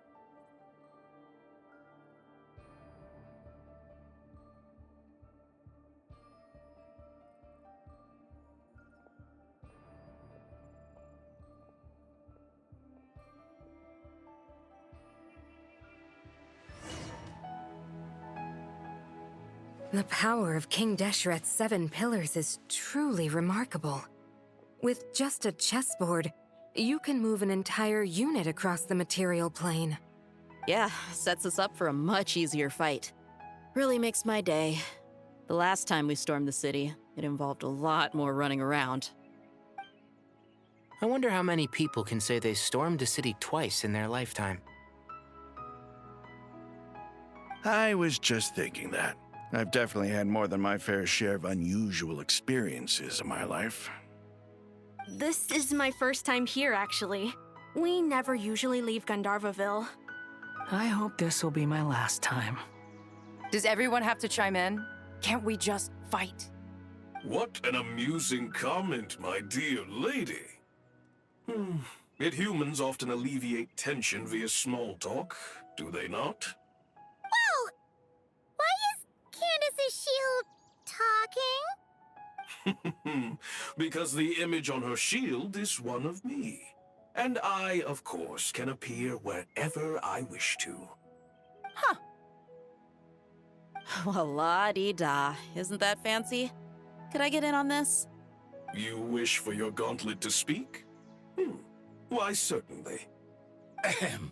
I think you'll find that it is I whose image is carved hereupon. Thanks. Definitely feel stronger now. You're welcome, my lady. I am glad to lend you my power. Sino, what's the situation? There are troops stationed at every entrance. As we expected. A frontal assault will suffice. Everyone, stick to the plan. We'll take the main entrance. You head for the House of Dana's side door. Move out.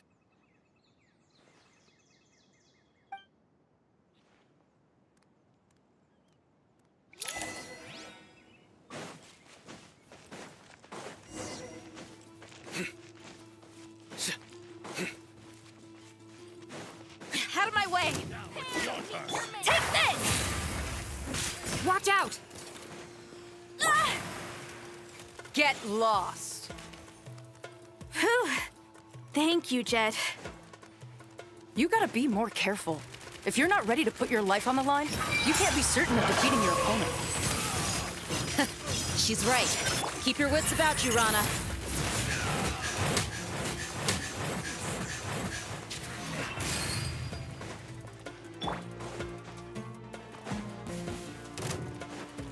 Do your worst! Look alive! Ah!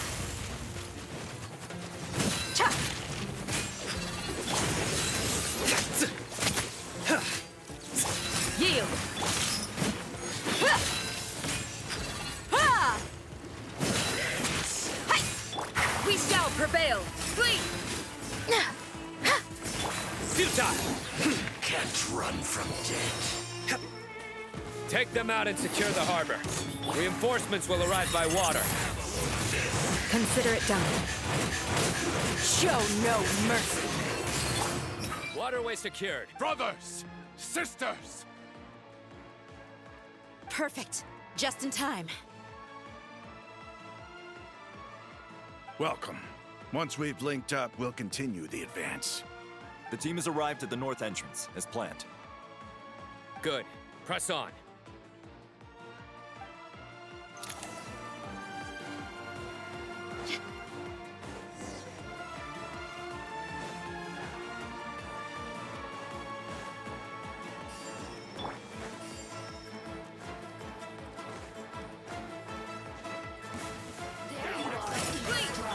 Let's get it on!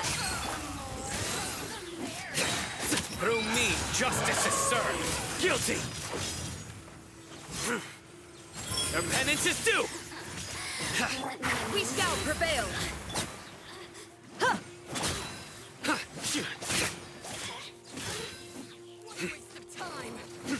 Gloves off!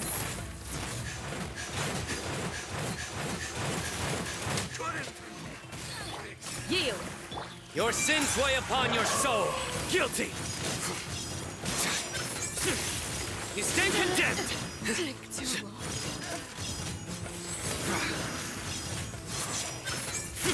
Your penance is due!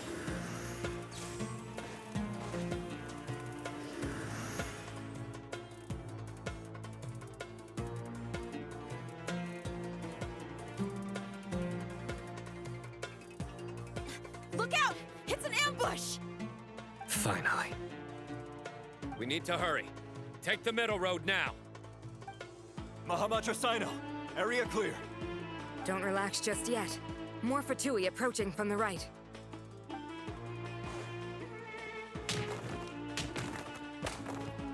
Irminsul cannot track our movements. If necessary, we could split up. Don't worry. We'll wipe them all out. As you can see, our people came raring to go. Good, good. How are things with the Traveler? Can Tainari keep him safe? Don't underestimate Tainari just because he's a forest watcher. He can handle it.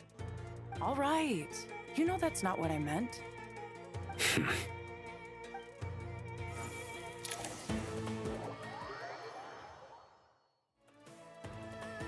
Sino and the reinforcements have drawn the Fatui's fire away.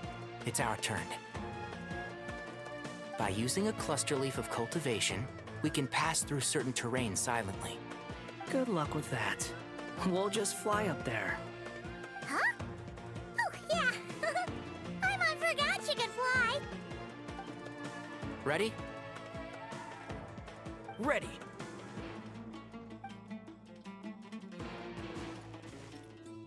Fatui soldiers up ahead.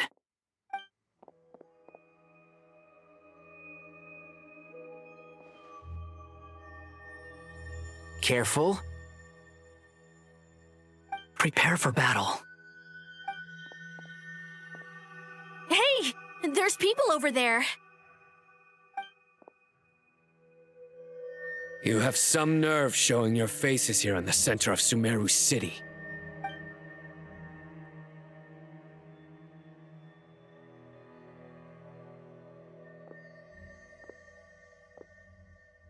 You're right on schedule. Well, this guy sure as heck isn't your average Fatui sergeant. They've stationed quite a few people nearby. It definitely looks like they were waiting for us. But something feels off. Everything about this guy feels too deliberate.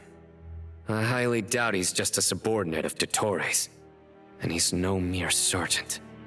Whatever his rank is, it's high. Much higher than we thought.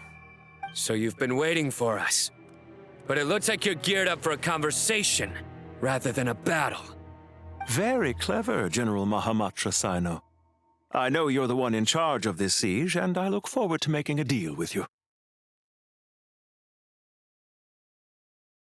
A siege? Sumeru City belongs to us! Historically, yes. But things can always change.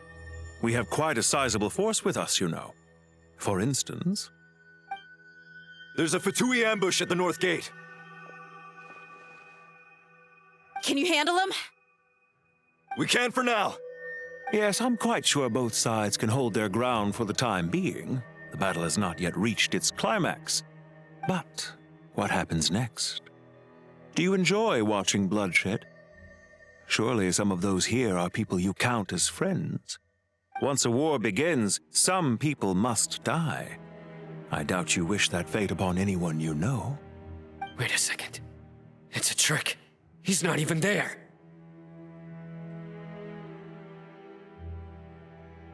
Silence!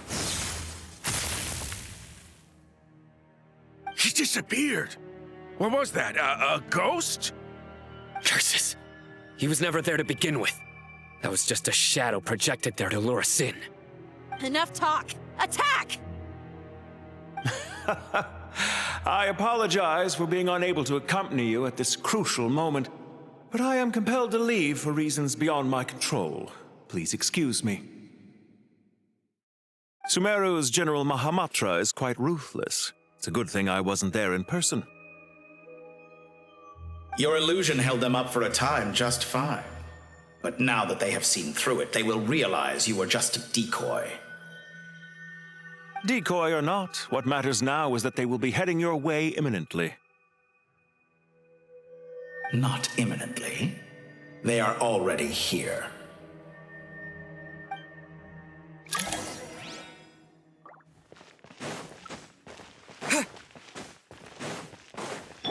Behold!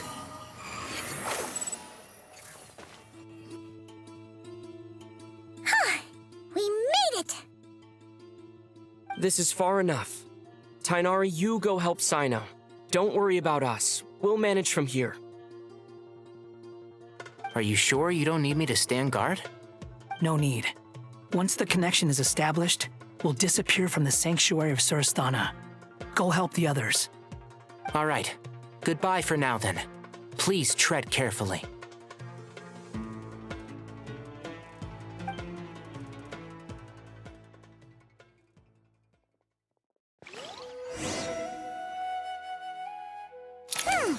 Now where's the interface Nahida mentioned?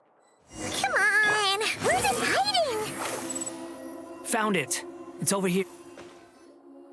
We can connect to the inside of Irminsul through the Sanctuary of Surasthana's built-in security system. You should be pretty familiar with the process.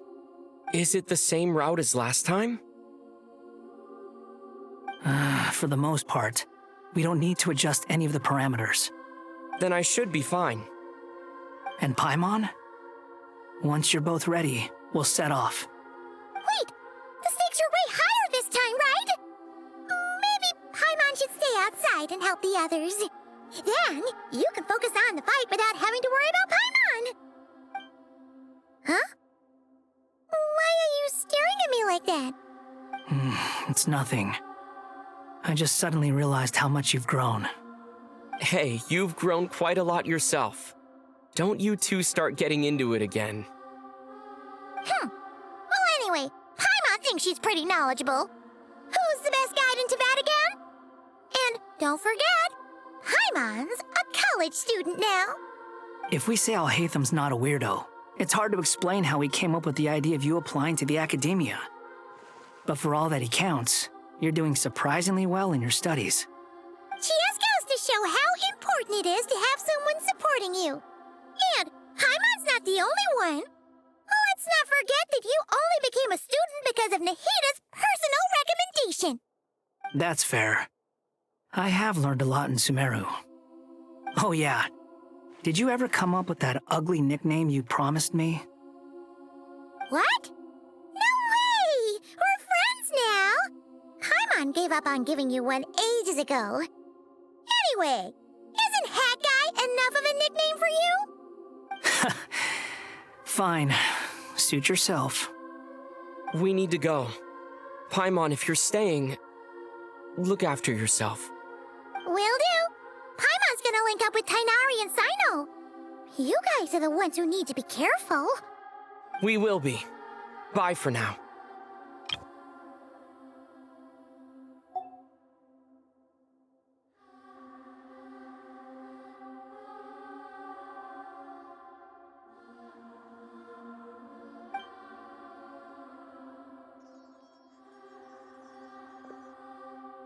Initiating connection.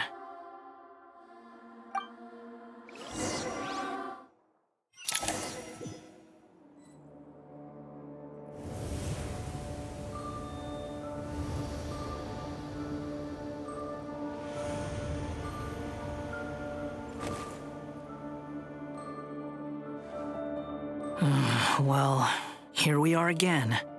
Come to think of it, I still don't even know where we're going. Thanks to our terminals, it should be impossible for Irminsul to read. I can... Don't tell me. Only you need to know. That way, whatever happens to me next, it won't affect your progress. Listen to me. Your safety is just as important as mine.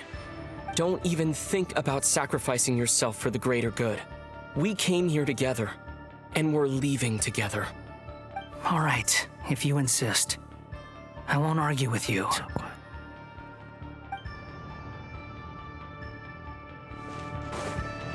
Behold!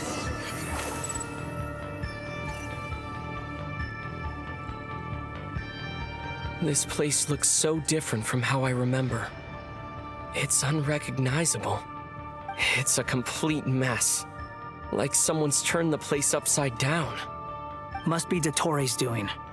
Either he's searching for some information he needs, or... It's still changing. He has to know we've entered Irminsul. But luckily for us, he can't pinpoint our location. Be on your guard. Don't let him find us. The red parts have probably been corrupted by Dottore's power. Don't touch them, or you might alert him. The same old trick again? Are you kidding me? Let's handle it just like we did before. This cheap trick isn't gonna stop us. Oh no, it's a trap. Is that why he was using the same trick over and over again? To get us to lower our guard?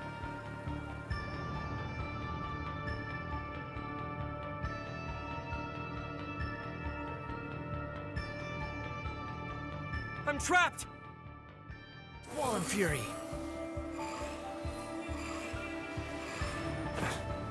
This must be another one. Agreed. Now... Wait, watch out! It's Dottore. I think he's found us.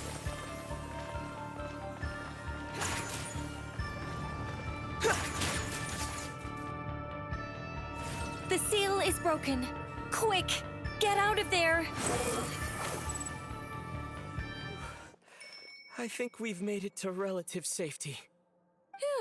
Goodness, that was tough. You doing okay? I'll be fine. Don't worry. Take a short rest, and then... Nicole? Nicole! The connection's been cut. But that means... Look at you supporting one another. How very touching.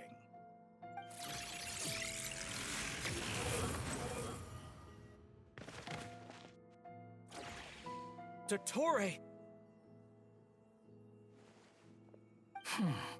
Took you long enough to find us. You're more useless than I thought. Oh, really?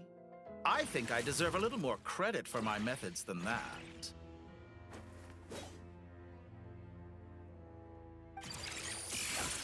Rather than hunting you down, I chose to let you roam free. I indulged your presumption that I was unable to track your movements, played along with your clever little plan. Fleeing is for animals, but I rather enjoy watching you flee. Some place.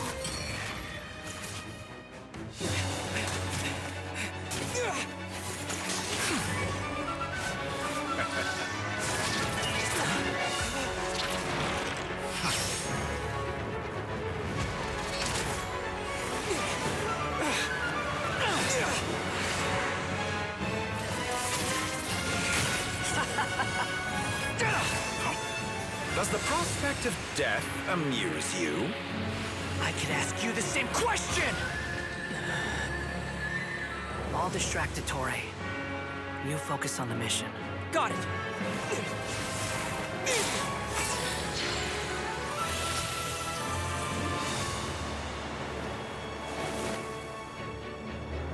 For the hopes and dreams of the masses. Open the secret door on this enchanting night. May wisdom's light eradicate ignorance and darkness, and hereby fulfill our ancient vow. Commence data extraction.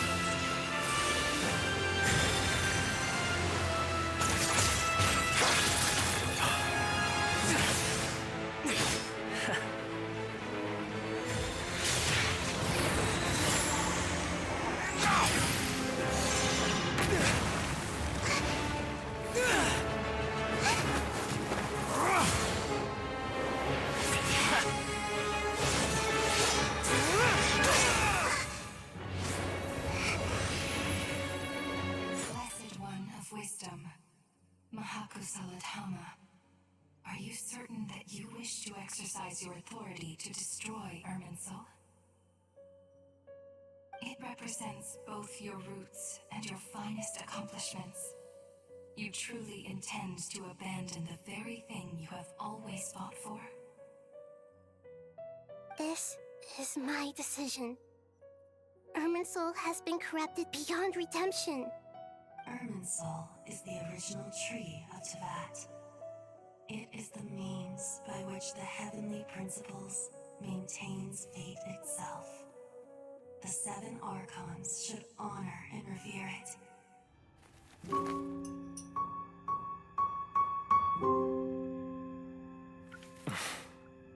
Shall we?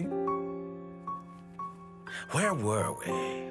I was suggesting that you needn't perform when signing a contract. You're only sitting here because your bank demanded an evaluation of the trustee. So you told a story about a young scholar from a merchant family in Sumeru? I told a compelling tale, didn't I? The post-expulsion story is far more captivating. The human experiments or the elixir of immortality? The part where you die. Ah, yes. My favorite part. The 35-year-old Segment thought of himself as Dottore, reserving the name Zandik for the original specimen. Of all the Segments, he was the most selfish. After his expulsion, Dottore searched for a new direction. He joined the Fatui, studied... Magnificent fire. In Snezhnaya, we light fires to ward off the cold. Fire, it seems, is antithetical to ideas such as cold, frozen, and unchanging. Perhaps it has always been that way. From the beginning, fire has been used to drive away wild beasts and warm the body and mind. You could say it's a form of treatment. One that cures the human heart of mortal fear. Mortal fear? Something you haven't been acquainted with in a long time, by the sounds of it. Whereas you, I'm sure, must know the feeling quite well indeed. I remember when we first discussed the elixir of immortality, you claimed that extending your lifespan was about buying more time. But was that really the truth? You fear the prospect of dying a wretched end in this world, don't you? Of course I do. I'm only human, after all. And while you may have forgotten it, you cannot deny that you too were once human, Dottore. I do not believe that there is no such... I could have carried out many more experiments. But to me, Lord of Dendro, this outcome is certainly not the worst. I believe you. But unfortunately, this is where it all ends for you. This experiment does not belong to you, nor do any of the results. Experiment? It sounds like you're trying to outdo me in my own field. Wisdom is conveying information in terms that people can clearly... Well, that's the last of them. Everyone on the list is already back where they should be. It was a long, hard road, but we finally finished escorting everyone back. I just pray that we'll never need to leave again. I hope we can stay here forever in this peaceful paradise of our own choosing. Paradise. In the annals of the Temple of Silence, that word carries great significance. It represents the hopes and desires of the gods. Their longing for a place to rest. I wouldn't think gods need such a place. People always think they're the only ones who can lose their homes. They forget that God... You do have a point. See? Retirement has always been a problem, especially for old-timers like us who've been locked away all these years. You finally step out into the light, and bam! You're face to face with a whole different world. Naturally. What do you think, Layla? Huh? Why would you think to ask me? How could I possibly be qualified to decide where the servants of King Deshret should live? Sorry if my question was unclear. Do you think their statues will stand out too much if we place them here? Hey, I never agreed to this. How could we possibly allow our statues to be left in Hermanubis' home? That would be like breaking into someone's house, then pretending it belonged to you in the first place. Different beliefs can coexist. We still need to respect one another. By which you mean, you two plan to stay at the Temple of Silence, for a while at least, but you have no intention of relocating your statues here. So, you see this as sort of a family visit? Is that correct? Family. Huh. You could say that. In a sense, Hermanubis would view this as his home. Just look at this place. Magnificent, is it not? The sad truth is, in the past, all three of us invested Devastation visited on Sumeru City. So many houses destroyed or damaged in the fighting. Who could have foreseen this? Look at all of this. It's going to take me forever to tidy up. I suppose living below the academia doesn't always work out to your advantage. I would have thought a little appreciation of my sincerity and effort in helping to clean up this mess might be in order. Helping? Effort? This is your house! Of course you should be putting in the effort! If anything, I'm the one who's helping! So you see yourself as just a helper in this situation. I must admit, I'm rather shocked. If you're trying to say that since I live here too, I have an obligation to tidy up, fine, I suppose I do. Wait a second, stop changing the subject! Nevertheless... In the wake of a great storm, a missing roof is a predictable inconvenience. Can you stop making it seem like I care more about this house than you do? Doesn't it upset you at all to see your home in this state? I won't pretend it's ideal, but that's no reason to be upset. This is the roof over your head, your shelter from the cold. The furniture is scattered, the paintings have fallen off the walls, the windows are shattered. Don't you feel even a little disheartened? The way I see it, these problems are easily solved. Ugh, this is precisely why I hate talking to you about sentimental things. It's like banging my head against a wall. You simply don't understand just how much work goes into making a proper home. It sounds like this is causing you a lot of anguish. You mean the house or the paintings? I mean your sentimentality. Oh, well, yes. But I'd rather not dwell on such things right now. Generally speaking, when anguish becomes the norm, people usually make an attempt to improve their situation. But there are so many people and things in life that are difficult to change. It's not like you can force them. Besides, anguish can be a source of inspiration, and I'm not sure I could break my reliance on it. I'm glad you're able to make yourself think like that. What kind of a response is that? I was stating a profound truth about the very nature of art. Suffering is the cradle of all creation. Even...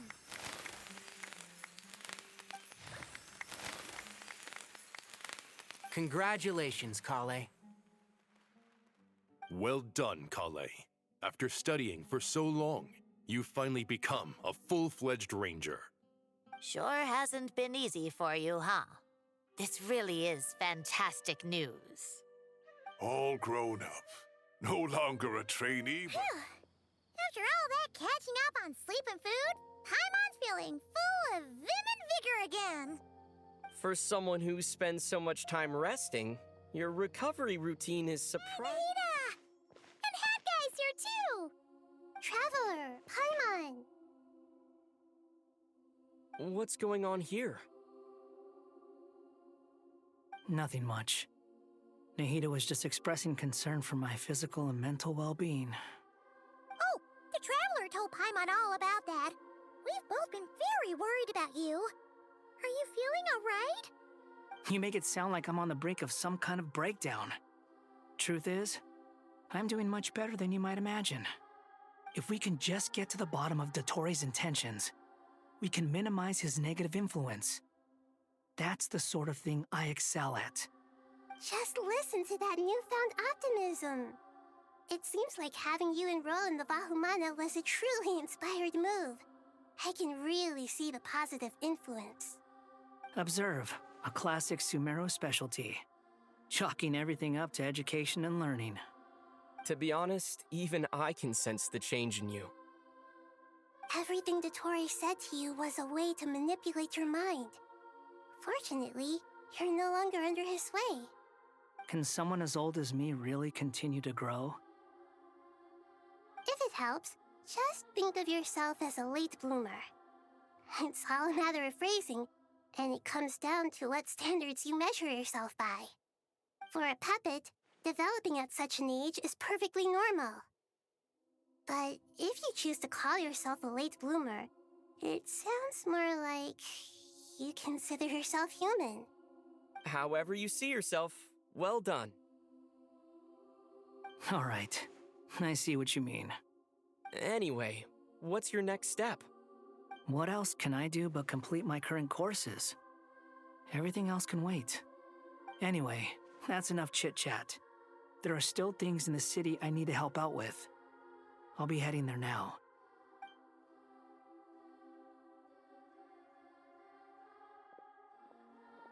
I'm so happy that Hat Guy is doing better than we thought. But what about you, Nahida? How are you holding up? That land is such a lively place. It's super cheerful and positive, too. I can see that. There are people outside exercising at all hours. Such a healthy way of life. You came. Welcome, welcome. You must be hungry from your journey. Would you like something to eat? Oh, thanks, but no thanks. We've been eating the whole way here. We had a mushroom platter, Sab's meat stew, butter braised chicken, Hadasara pudding. Paimon's positively stuffed. All right, all right. No need for all that detail. I'm starting to get hungry myself. Maybe later then. We can wait till everyone's got an appetite. Then I'll head out for a meal together. Sounds like a plan. Let's find somewhere to sit down.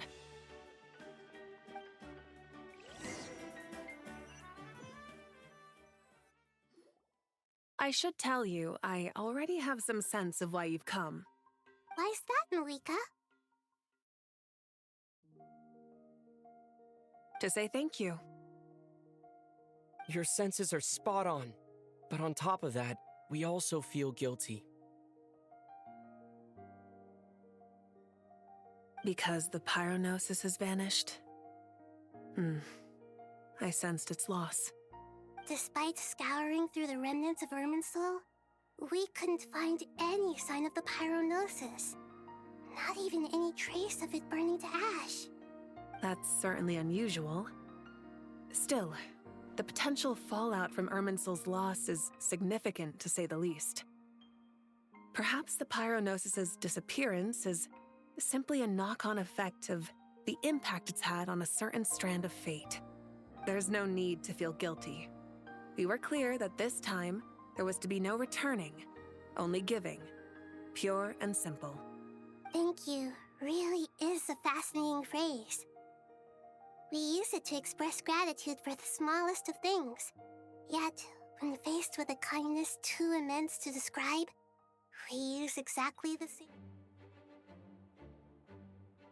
Oh, you're here already? I'm still giving Dodiko a little trim. I won't be a moment. A trim? Does Dodoko need haircuts too? Of course. It's important to know how to take loving care of the apples of your eye. All of these trivial matters get left to me. It's because I'm an... You're... Surprised? I bet you weren't expecting to meet a woman like me beneath this beautiful tree in a faraway land. An oasis will spring from the place where a djinn resides. That saying falls somewhat flat here in Mondstadt, given that everywhere is already so lush and green. Lilupar, what are you doing here? I made friends with Miss Nicole. I asked her to bring me here and then invite Kale to come. The prologue to this story is that I have a wish. It has stirred within my heart for centuries, millennia even. Originally, it was merely Al-Ahmar's lie, but now it has become reality. Could this be... related to the goddess of flowers? My dear young lady, my mistress left her final trace in this world upon you. I can't tell you how glad I am to see you here. And now I have seen you, and peered into your heart. You have experienced hardships and suffered setbacks. The torment an ordinary person might expect to face has befallen you threefold. This is the source of your resilience. But, beneath all this, I've witnessed the seeds of desire. You yearn to return to the simple life you once knew, do you not? I do. I want to throw away everything that isn't mine. But how do you decide what is yours? The scars that others carve into your flesh? The kindness and love they inscribe? Are these things not yours as well? They are. This is something I've talked about with Miss Nicole. Miss Nicole said I should learn how to adjust my standards. I just want to live as an ordinary human. Anything beyond that isn't mine. Don't you want anything from the remains of the goddess of flowers? She gave me a revelation once. I think that's already more than enough. In the past, you would not have possessed such a rich heart. Your brief life has taught you to hold on to everything good, to home in on kindness. How fascinating. You're nothing like Nabu Malikata, and you're certainly not her. Of course not. I'm not some great and powerful being, Miss Lilopar. Yet I am a djinn. We exist because of the Lord of Flowers. We revere and love her. My wish is to see her one last time, to give everything for her. Kale, can you do this for me? Her remains won't be easy to remove. Are you sure this is what you want? That's beside the point. First, I need to know. Are you willing to do something for the soul of this lonely, wandering woman? I'm willing. But look, you know nothing about me. Even if you have heard the stories about me, all you would know is that I was rightly punished for the many evil deeds I committed. Ah, so you do know. Your lips are quivering, your eyes trembling, and still you're willing to do something for me. Life has been cruel to you, and yet you've learned to be kind. My dear young lady, to repay your kindness, I too must play my part. Are you sure about this, Lilupar? I yearn to see my mistress. For this moment, the world can burn to ashes, the universe be engulfed in flame. I care about nothing else. And you, Kale, I can give you a gift. You'll become just another ordinary human. But Miss Lilopar, what will happen to you? My wish will be fulfilled, and I can die happy. Why would you wish for that? A long, unending life might seem desirable for one who has never possessed it, yet it brings torment to one who has. My remains are scattered across the yellow sands, but my soul can find no peace. Since you've promised to grant my wish, give me that release. Allow the dying to die, and let the dead rest in peace. You have my thanks.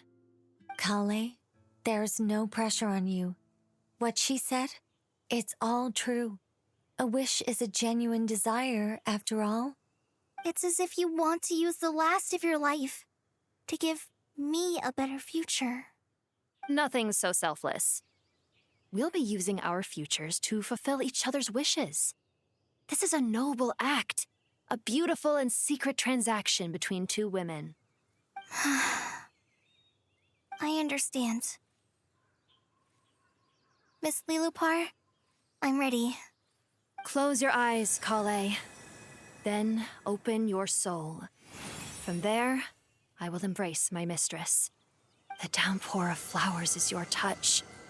Like returning to the very beginning. Like surrendering to your grace, my mistress. People say that devotion is beautiful, yet filled with pain. How foolish of them. For me, devotion is beautiful, pure and painless. Devotion is my love.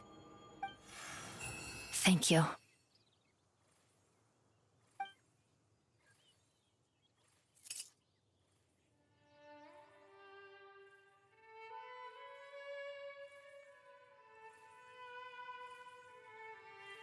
Lilupar!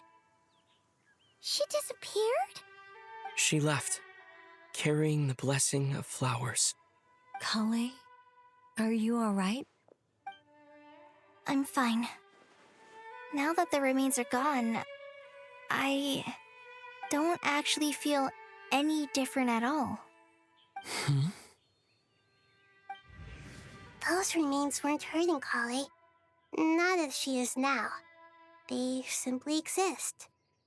Besides, I could sense a deep yearning within her. Kale must have already received what she was yearning for. I'm doing fine. I feel relaxed. There's really no need to worry. Then my wish has come true, too. To become ordinary? That's just one of my wishes.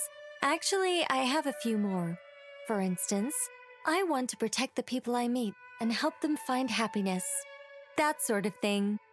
So between Miss Lilupar and me, you've fulfilled 2 wishes already, and protected 2 people. Wonderful, isn't it? I feel so fantastically happy. I guess that settles things here. So what's next? What do you want to do when we get back to town? Clay, look who I've brought to see you.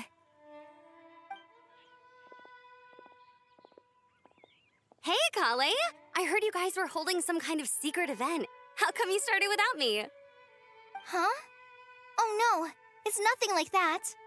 We were just saying goodbye to an old friend. Really? Who? Me. The old me. So that's what this is all about.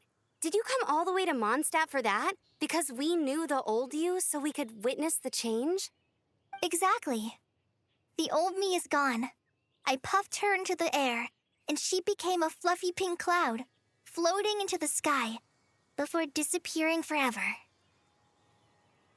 Do you think, maybe up in the sky, she has friends waiting for her with test tubes, flasks, and bows?